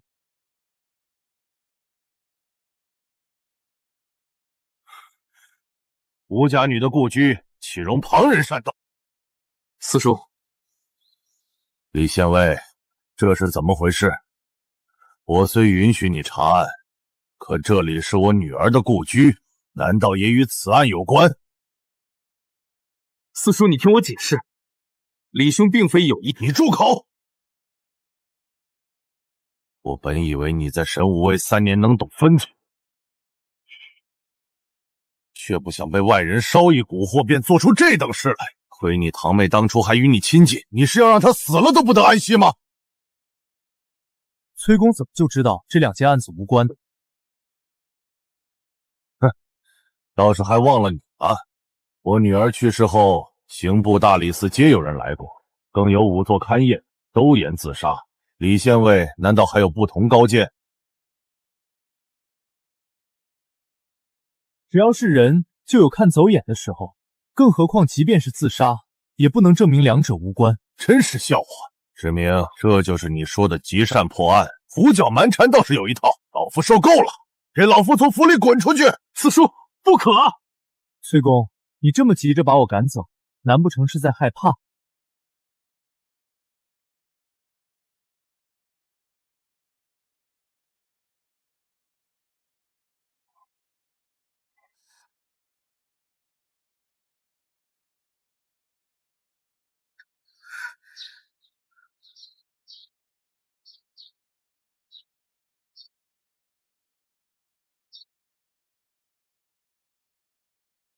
哼，李佩，县尉又如何？老夫有什么好怕的？既然崔公不怕，又为何屡屡阻我破案？我有3大疑点，还请崔公解惑。第一，我之前出质，咱们往日并不认识，只是公事查案，崔公却一见面就对我恶语相向，要将我赶走，这是为何？第二，我打听到令公子是从3个月前突然精神不振，甚至要把自己房间的备用钥匙拿回，这体现出他内心极其惶恐与不安。而3个月前恰恰是令千金自杀之时，这时间也未免太巧了吧。第三，面对这么明显的时间联系，崔公却视而不见，反倒是我刚进入令千金的故居，什么都没查，就火急火燎前来赶。崔公，所以你究竟怕我查出什么呢？让我猜猜，我听说你们这种大家族往往都是表面光鲜，内部其实暗杂丑陋，什么脏事都不稀奇。你们崔家该不会也这样吧？老爷，你没事吧？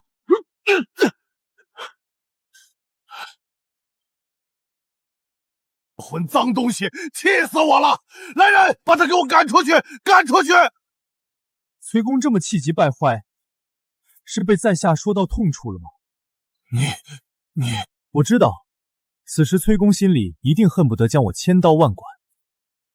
这样，我随了崔公之意，你我打个赌如何？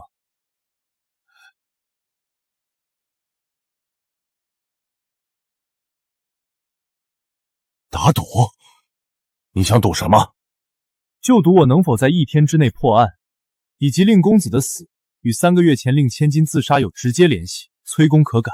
好，老夫便跟你赌。你若输当如何？我若输了，便主动辞去洛京县尉一职，且终生不入朝堂。李兄，切莫冲动。好，我们一言为定。那如果崔公输了呢？若是老夫输了，便任由你处置。这倒不必，我这人一向尊老爱幼。这样，若崔公输了，只需整个崔家欠我一个人情便可。什么？好个狮子大开口！你可知我柏林崔氏的人情有多大？开口便要，也不怕折了腰。这么说，崔公是不敢了？哼，我有什么不敢？不过我们柏林崔氏太过庞大，便是我也无法应承。我只能替我这一脉应下。若我输了，但我一家欠你人情，可否？好，我们便君子一言。哼，那老夫就等着你破案。如今乃是辰时，你尚有8个时辰。不需要，酉时，只需要到酉时，我便能破案。酉时，只需要到酉时，我便能破案。好，我便等你到酉时。薛言，我们走。弟兄，你太冲动了，有时不过6个时辰。你若破不了案，一生的前程可就毁了。多谢崔兄关心，不过输了才会毁前程，赢了则万事顺。6个时辰，案件还毫无头绪，怎么赢？李兄，你如此自信，难不成已经知道凶手是谁了？都说了我不是神仙，崔兄，咱们破案要相互信任才行。这些都是堂妹生前所用，原本按照规矩，这些东西该一并烧了的，但四叔念旧，只是把屋子封了，这里的东西一样未动，还保持着原样。都说你堂妹是自杀，她具体是怎么死的？自缢。3个月前，刑部和大理寺的人都检查过了，房间内不会有什么线索。与其在这里浪费时间，还不如换个思路。哦，你有想法？你注意到没有？那个跟在我四叔身边的薛岩有问题。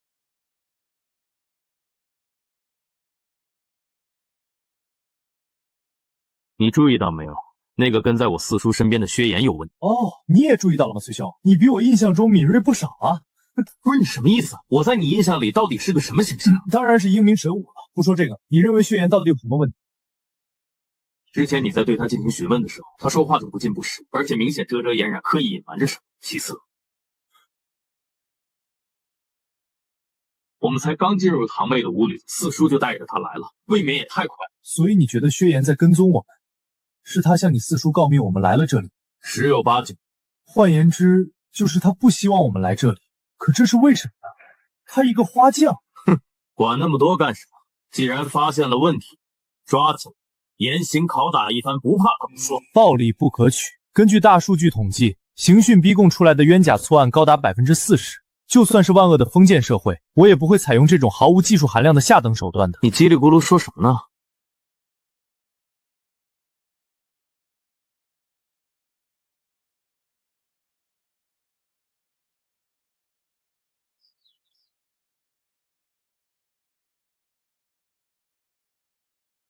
这里是空的。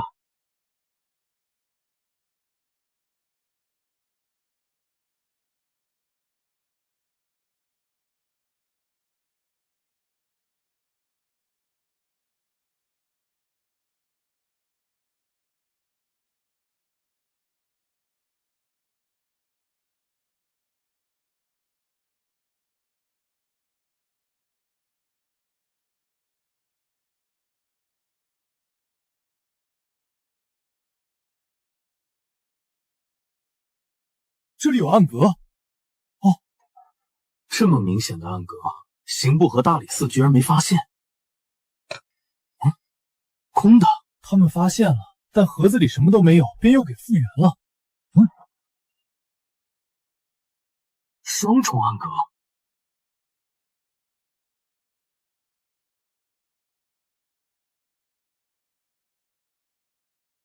一个簪子，藏这么隐秘。走，去哪儿？西市。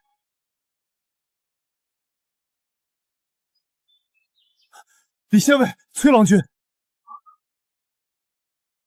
是你？有事吗？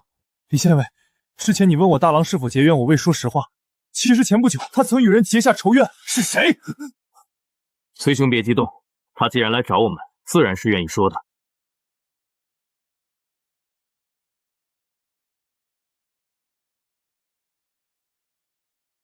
崔兄别激动，他既然来找我们，自然是愿意说的。说吧，怎么回事？是3天前的事。大郎心情不好，便去胡姬寺饮酒。我也是恰巧那日去送盆栽，这才无意间撞见的。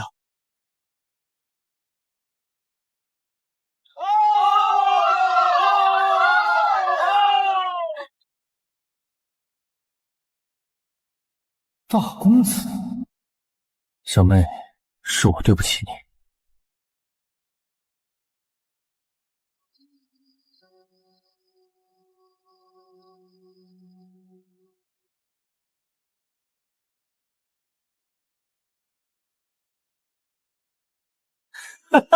好美的美人，来和大爷好好乐呵乐呵。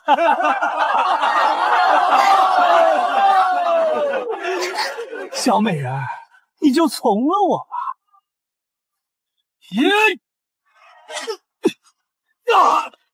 该死的登徒子，放开我妹妹！来人，给我打！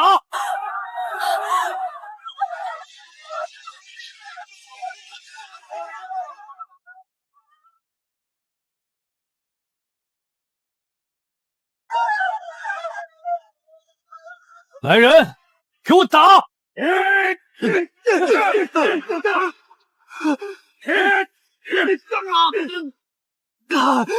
你们竟然敢打我！我乃柏林崔氏，你们想造反吗？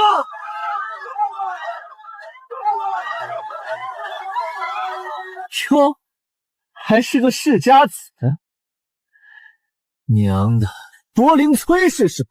给我狠狠的打！救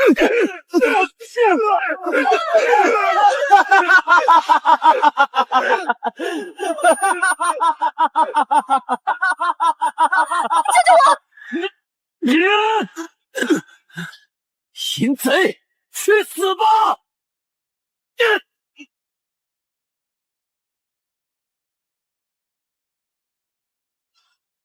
不好了，出人命了！杀人了！杀人了！竟然还有此事！你可知那天和崔大郎发生冲突的人是谁？我事后打听了，那人是右卫将军之子吴从。你说谁？这个右卫将军是谁？我事后打听了，那人是右卫将军之子吴从。你说谁？这个右卫将军是谁？是天后的侄儿武三思。乖乖，武家的，这么大的事，崔公难道不知？那日我也是凑巧撞见大公子回来后，对此事绝口不提，我亦不敢声张。不过我后来打听时，除了知道武从身份，还知他那日只是昏迷，并未闹出人命。这件事与你无关吧？你打听的倒是清楚。这我等下人自当为主家分忧。这个武从你熟吗？为人如何？没打过交道，但他在洛京纨绔中很出名，是典型的心胸狭窄、睚眦必报。这么说来，还真有可能是他蓄谋报复。走，去哪儿？当然是去找武从了。你准备怎么找？武家人身份特殊，就算真能找到，以你我的职权，也无权令其配合。怎么怕了？柏林崔氏也不过如此。平日里在我等寒门面前装腔作势，碰上个武家人就缩头缩尾。你说什么？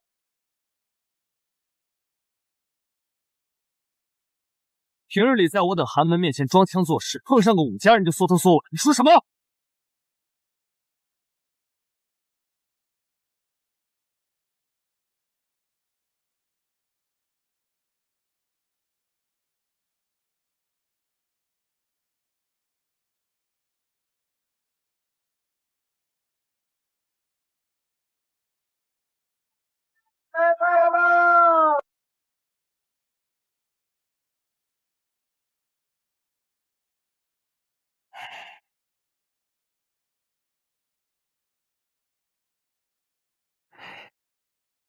小二，一大盆羊肉汤饼，多加酸辣。好嘞。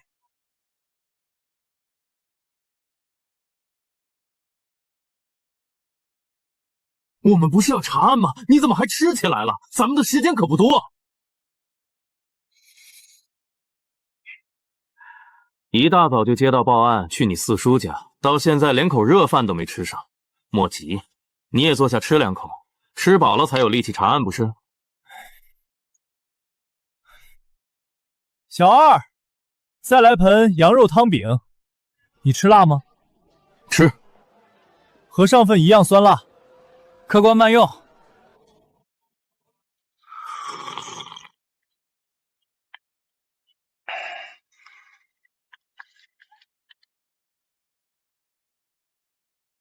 痛快。客官，这是你的。等等，客官还有点什么？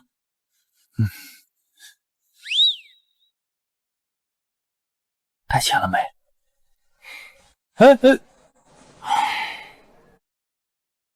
小二，我问你点问题，你若答得好，这锭银子便是你的。郎君，请问，我必知无不言。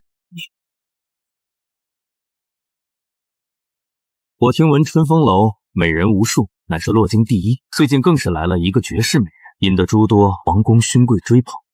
可有此事？郎君也是为了秦心姑娘来的，这郎君恐怕要失望了。秦心姑娘自前2日来到洛京，便名动神都，被无数公子王孙追求，只求能入目一见，甚至为此不惜1掷千金。可奇就奇在，这女子不爱俗物，只爱才子，在这春风楼里公开写下一幅字谜，扬言谁若能解开，便委身于谁。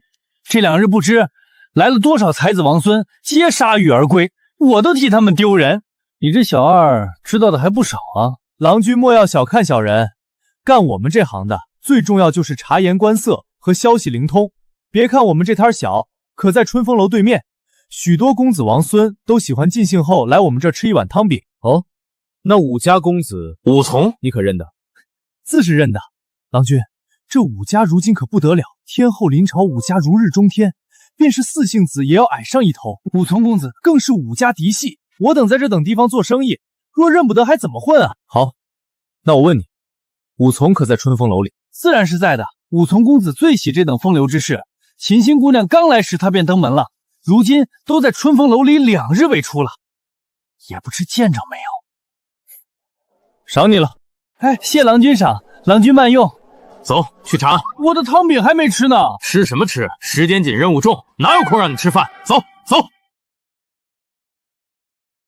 我的汤饼还没吃呢。吃什么吃？时间紧，任务重，哪有空让你吃饭？走走。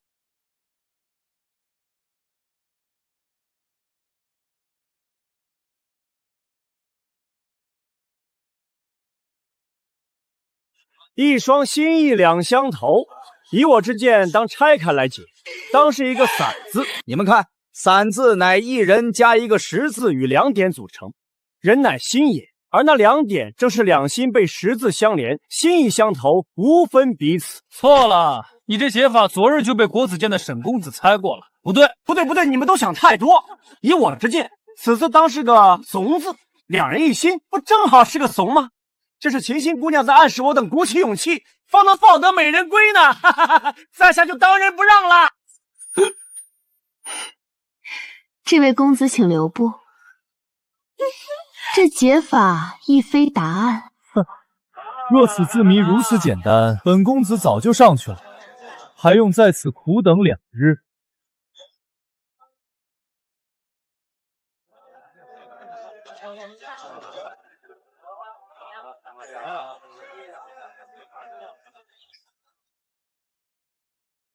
什么人？阁下就是武从武公子。你是谁？我不认识你，不认得我没关系，我认得武公子便好。我来此是想问武公子几句话，希望公子能如实回答。我为何要回答你？就凭我能帮你上2楼，你能破这字谜？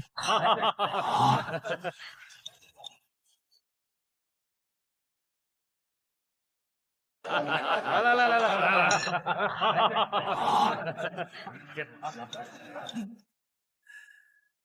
就凭我能帮你上2楼。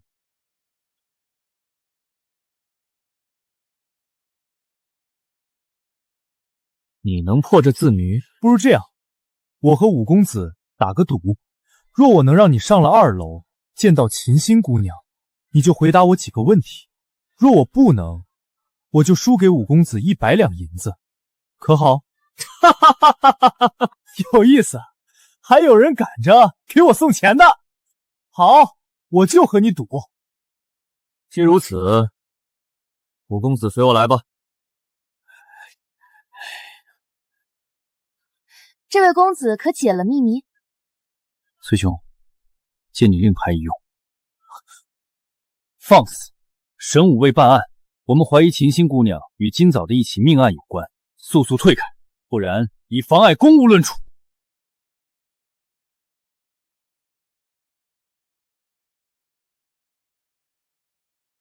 武公子，请吧。你们是谁？怎敢擅闯我的闺房？神武未办案，还请秦心姑娘配合。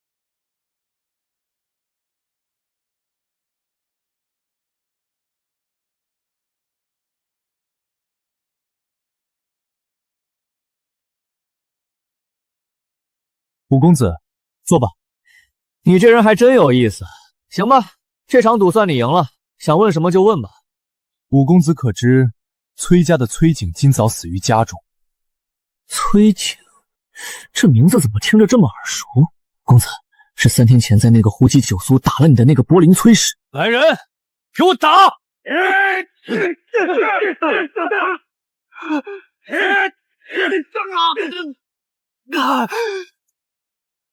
我想起来了，就是他，他死了，死得好。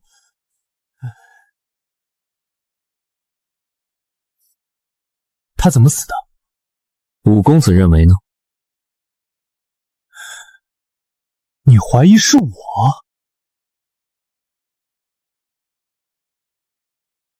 那是五公子吗？当然不是我，我要是想报复，早就带人冲到他家，把他吊起来打了。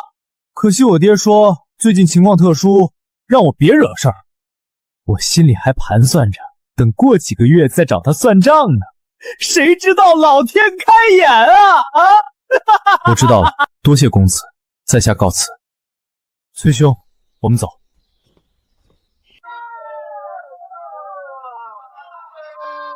这就结束了？不然呢？你不会真打算把他带回神武卫审讯吧？他要是骗你怎么办？不会，就像他说的，他是武家的人，就算当街拦住，把你堂兄打死，最多也就是被罚禁足，犯不着绕这么大一个圈儿。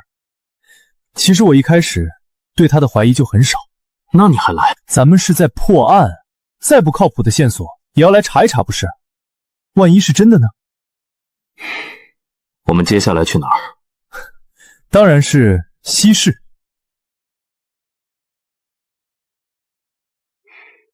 我们接下来去哪儿？当然是西市。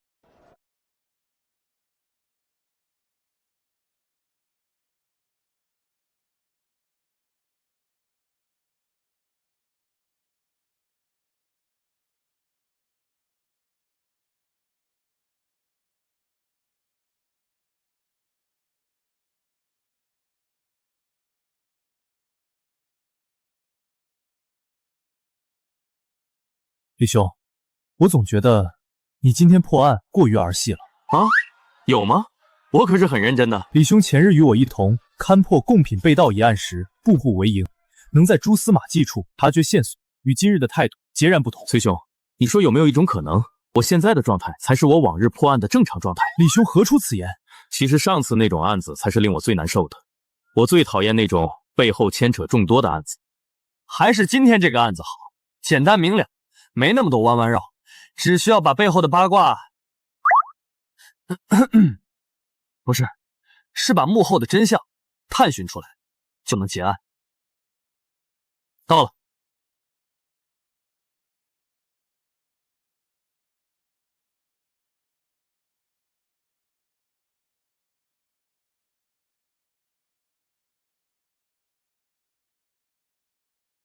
两位客官要点什么？本店是西市最大的玉阁，洛京所有玉石应有尽有。哦，居然如此厉害，那我就想考考你了。你可认得这个簪子？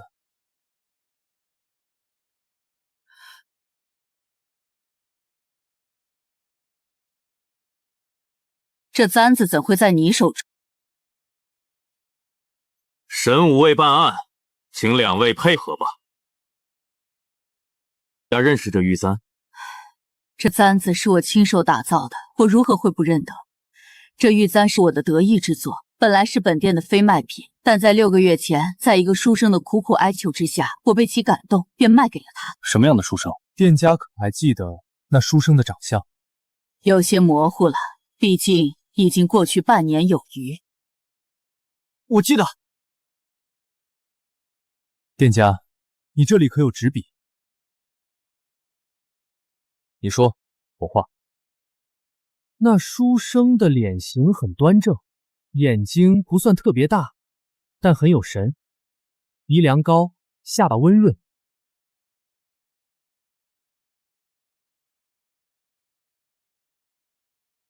两位，来看看手相似。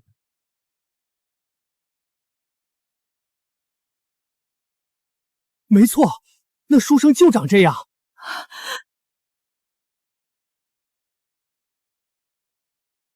那书生的脸型很端正，眼睛不算特别大，但很有神，鼻梁高，下巴温润。两位，来看看是否相似。没错，那书生就长这样。李兄，想不到你竟还会这等神技。人脸肖像而已，以前无聊的时候自学的。李兄，不对，这书生我见过。你见过？在哪儿？是3个月前，我带着神武卫巡防的时候，在洛水中发现了一具尸体。啊？当时尸体虽然已被泡得浮肿，但就是这个书生。尸体？什么样的尸体？不对啊，李兄，你竟不知道此事吗？当时我们神武卫发现尸体后，就移交给洛京县衙了，你该经手过才对。3个月前，那时候我还没穿越，好不好？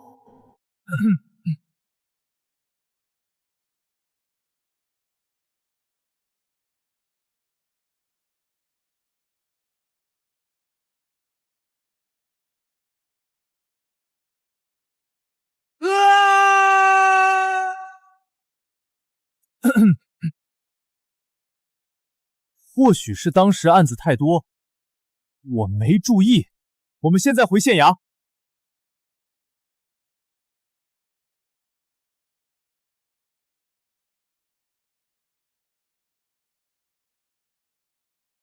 县尉，崔都尉，王馒头，去将3个月前到6个月前的卷宗全部取来。找到了。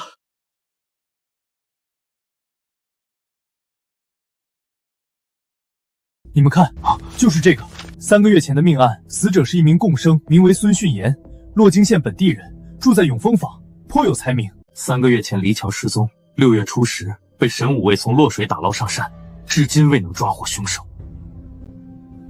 崔兄，你可还记得令堂妹自杀是何时？李兄，你该不会怀疑是6月11，中间就隔了1天啊！崔兄，这案子查到现在也基本上明了了，但如今的证据却仍不够。真想实锤，只有一种办法。你想干什么？开棺验尸。不可能！我堂妹才刚下葬3个月，你此时开棺，置我崔家于何地？我四叔也不可能会答应的。崔兄，你还记得你之前说的话吗？你难道不想抓住真凶，不想查清你堂妹死去的真相？不行，我有这件事不行，不行，我有这件事不行。崔兄，我本以为你和那些庸俗的世家子弟不同，如今看来也不过是一个被家族名声所累的庸弱之辈。李兄不用激我，其他事我都可以答应你，唯独此事不行。崔兄可还记得上个案子时，你我曾有一个赌约，你欠我一个人情。你该不会是崔兄该不会想赖账吧？言而无信，可非君子所为。李兄，若开棺后查不出线索，又当如何？若查不出来，恐怕我就不是丢官归隐那么简单了。你们崔氏还不得把我往死里整？恐怕到时候我就算跪地求饶也没任何用了。你知道你还要开棺？崔兄，我这人没什么大志向，对当官也并不热衷，但唯有一点，我希望天下之事都能清清白白，杀人偿命，欠债还钱。是以但凡我接手的案子，我皆想调查个水落石出，哪怕为此粉身碎骨。好，既然李兄有此决意，我便陪李兄走这一遭，大不了被逐出崔家罢了。好，有崔兄此言，便是刀山火海，我们亦能闯一闯。王班头，召集人手，随我们走。是。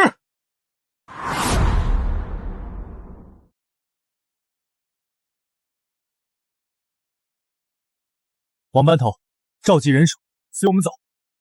是。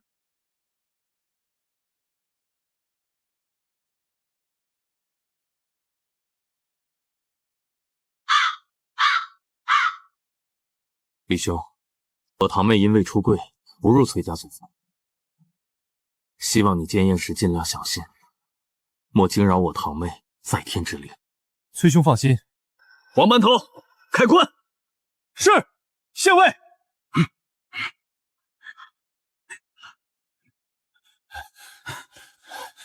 住手！李县尉，这是怎么回事？你想干什么？崔公，下官查令儿遇害一案，查到与令仙金之死有关，故而怀疑令仙金之死另有隐情，开官寻求线索。这是怎么个事儿？光天化日的，怎么把坟都给扒开了？现在盗墓贼都如此猖狂了。看他们穿着，像是官府的人啊。这坟好像是崔家的一个小姑娘，你们看那边那人，好像就是那小姑娘的爹。可怜呐，女儿才刚死几个月，坟就被扒了，你们说当爹的得多心疼啊！李县尉，小女才下葬3月，刚入土为安，你就派人掘坟开棺，真当我们崔家是泥捏的不成？今日你若不给个交代，老夫拼着你拼个你死我活！李县尉，小女才下葬3月，刚入土为安，你就派人掘坟开棺，真当我们崔家是泥捏的不成？今日你若不给个交代，老夫拼着你拼个你死我活！崔公，我已说过了，开棺只为查案，绝无对令千金不敬之心。一派胡言！即便是查案，按照常理，也该知会死者家属，得到主家同意方可开工，否则就以挖坟掘墓论处。挖坟掘墓者，当并服苦役3年。李县尉身为朝廷命官，知法犯法，罪加一等，当判绞刑。崔公莫要在此偷换概念，胡搅蛮缠。我只是挖开坟，并未开棺。若不是我派人通知崔公，你们安能至此？你另外，谁说我未征得主家同意？他不也是崔家人吗？还是令千金的长辈。我动土前已得到他的同意，依堂律，流程上并无问题。志明，他说的可是真的？真的是你同意的开棺验尸？四叔，堂兄之死悬而未决，堂妹之死又疑点重重，短时间内我们家中连出命案，若不查清，我心难安。你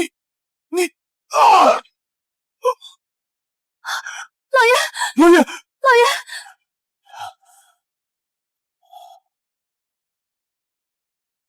话既然说清楚了，王班头，准备开棺。是，县尉。慢着！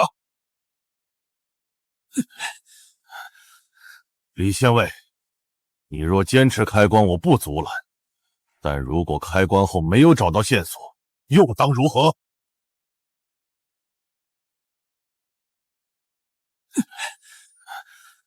李县尉，你若坚持开棺，我不阻拦；但如果开棺后没有找到线索，又当如何？崔公想要如何？李佩，你我2人之前约定，有时之前若不能破案，你便辞官归乡。如今这条赌约仍旧作数，但我要加一条：你若在我女儿棺中查不到线索，你辞官后便要来此为他守灵3年，以赎你今日之罪。四叔，这未免太过……好，我答应你。李兄，切莫冲动。崔兄放心，我心里有数。开棺。是。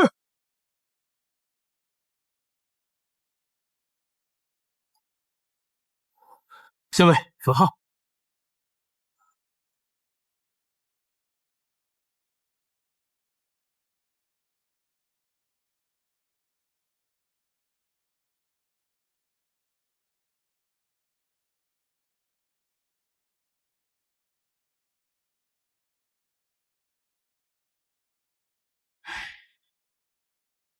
李县尉，可找到线索了？崔公，我已经知道真相，但你确定要让我在这里说出来？李县尉，可找到线索了？崔公，我已经知道真相，但你确定要让我在这里说出来？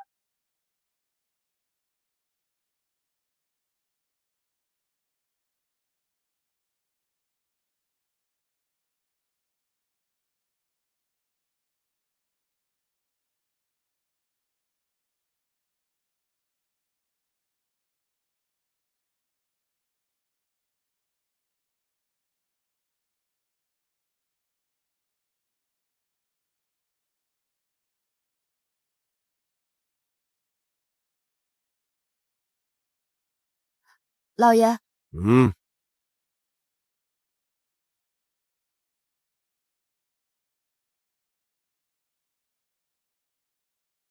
李县尉，既然你说已经破案，那就请你指出真凶吧。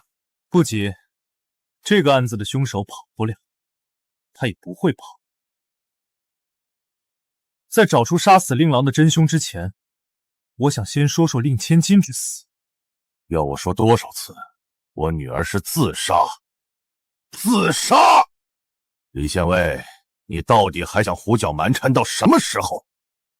别急，我也没说不是自杀。故事要从哪儿讲起呢？我想想，大概是6个月前，或者是更早的时候。具体的时间我无法判断，但这不重要。我们姑且假设是6个月前吧。6个月前的某天，崔公您的千金因为某些原因离府。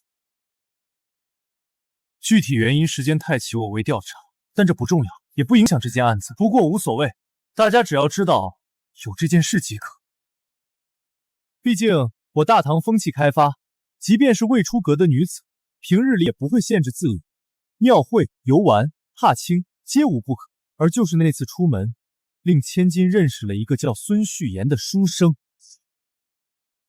住口！满嘴胡言，把他赶出去！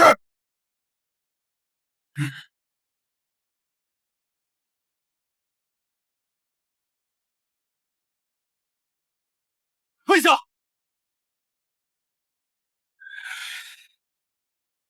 四叔，您还是听李兄把案子讲吧。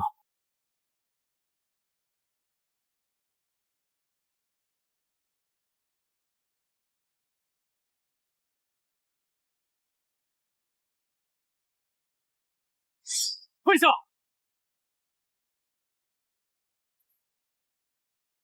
四叔，您还是听李兄把案子讲完吧。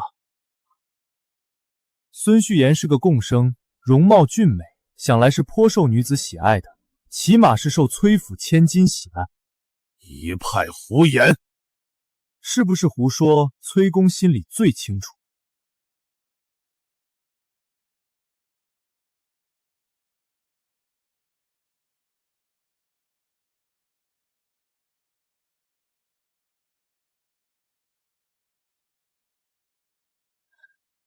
这根玉簪是我在令千金床上的暗格中发现的，被他藏得很好。依大唐习俗，男送发簪，女送香囊，乃定情之意。一个发簪又能证明什么？单独一个发簪是不能证明什么。可有意思的是，这个孙旭言在3个月前死了，而就在他死的第2天，崔府千金就自杀了。这只是巧合罢了，女儿根本就不认识他，是吗？可根据西市昆玉阁东家说法，这玉簪是他的得意之作，在6个月前被这个叫孙旭言的贡生买走了。关于这一点，崔公又如何解释？当然，你不解释无所谓，因为发生了什么你心知肚明。好，我们现在知道崔千金和这个孙巡言暗生情愫，甚至私下里互送过礼物，而恰好我之前听崔之明说过，崔千金之前和京兆为氏有过婚约，可有此事？够了！世家吞婚本就是常态，世家吞婚是常态不假，可如果崔千金已经心有所属，这婚事怕是难以履行啊。而以柏林崔氏的地位，崔千金之事一旦泄露，整个崔家都要跟着蒙羞。世家历来将自己的脸面看得比天还大，这种时候会做什么事也就不难猜了。只要神不知鬼不觉地杀了这个孙旭言，然后再告诉崔小姐，他对她并非真心，而是始乱终弃。这样一来，处事未深的崔小姐虽会痛心一段时间，却未必会寻死。可你们怎么都没想到，他们2人不是暗生情愫，而是私定终身。崔小姐竟然怀孕了！你这是污蔑！是吗？那你来说这是什么？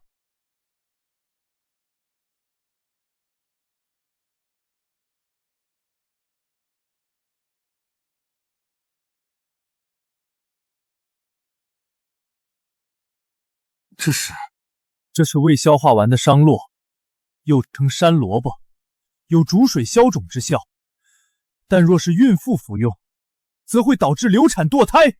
什么？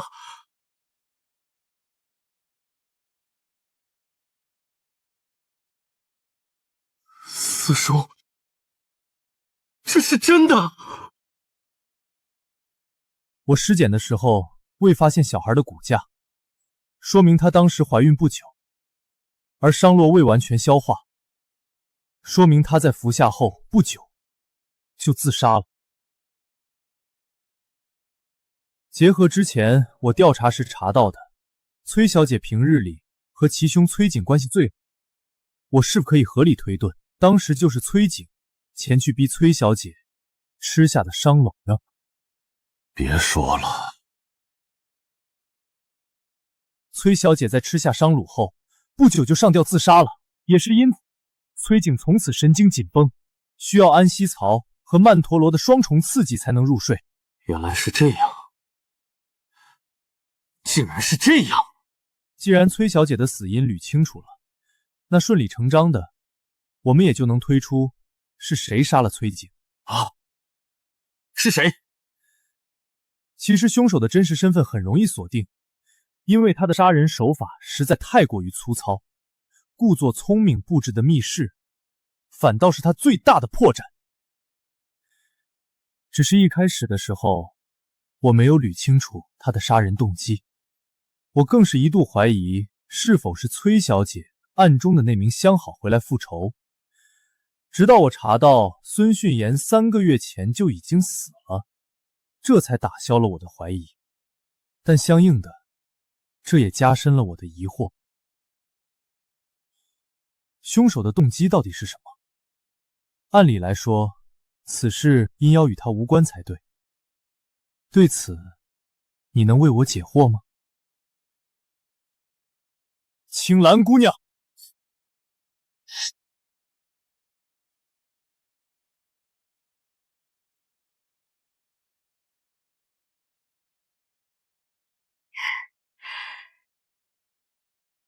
青兰，居然是你！怎么会是你？果然还是瞒不住母。但我想知道，李县尉，你是何时确定我就是凶手？一开始的时候我就已经怀疑你了，但你要说什么时候确定的，大概是发现崔景头上伤口的时候。一道伤口，又能证明什么呢？我之前说过，你作案的手法太粗糙了。之前我勘察房间时没有发现任何暗道或机关，也没有在门窗处发现可疑的线索。当时我就怀疑凶手是否是晚上杀完人后从外制作出的密室。如果是那样，不论用何种方法，都或多或少的会留下蛛丝马迹才对。直到后来我发现了崔景头上的伤口，才确定那伤口太新了，根本不是夜里留下的。所以你们当时推门进入房间的时候，崔景根本没死。不可能，当时是我和青兰一起撞开的房门。如果当时大公子还活着，为什么毫无反应？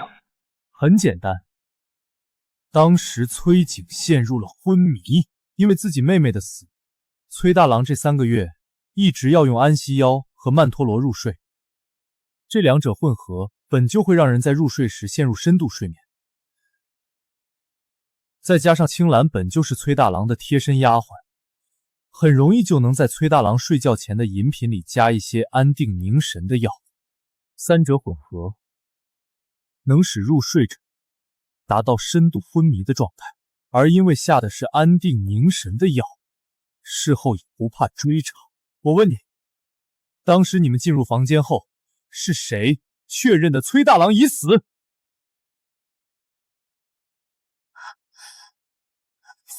死了！意识到了吗？当时你去叫人，只留了青兰一个人在现场，就是那时，他利用头顶的发簪将崔大郎杀死。啊！你这天杀的贱人！晴儿对你不薄，你为什么要杀他？来人呐！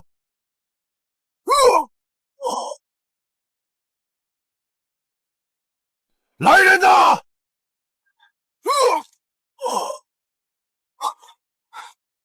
四叔，你怎么了？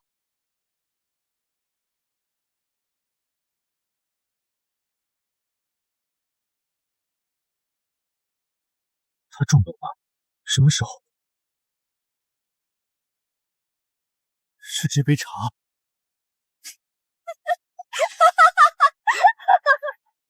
待我不薄是啊，你们崔家是待我不薄。可我记得，我小时候快饿死的时候，是小姐从人贩子手里把我买下来的。我在府里受欺负的时候，也是小姐替我出头。可你们干了什么？你们不光杀了小姐的心上人，还把她活活逼死了！我眼睁睁的看着你们逼死了她，你们才是真正该死的人！王班头，明白。来人，拿下！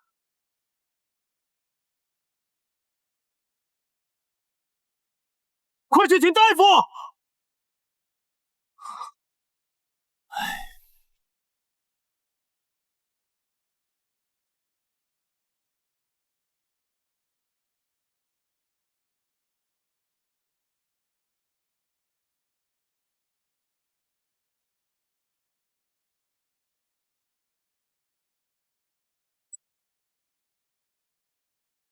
崔兄今日怎么有空到我这里来？这2天刚忙完，特意来向李兄道谢。道什么谢？你不怪我把你四叔家搞得一团乱，我就谢天谢地了。那不是你的错，归根垫底是我四叔他们自己种的因。说起来，你四叔怎么样了？救治的及时，倒是保住了命，但毒性已致肺腑，今后的日子只能在床上度过了。不说他们了，告诉你一个好消息。什么？我升官了，托李兄的福。前几日破获贡品被盗一案，我荣升为了神武卫中郎将。那还真是恭喜崔兄了。洛京县县尉李佩接旨。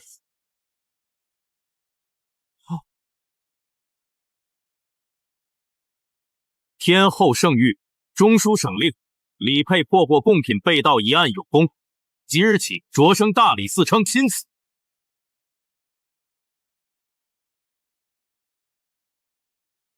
以后还请李嗣成多多指点。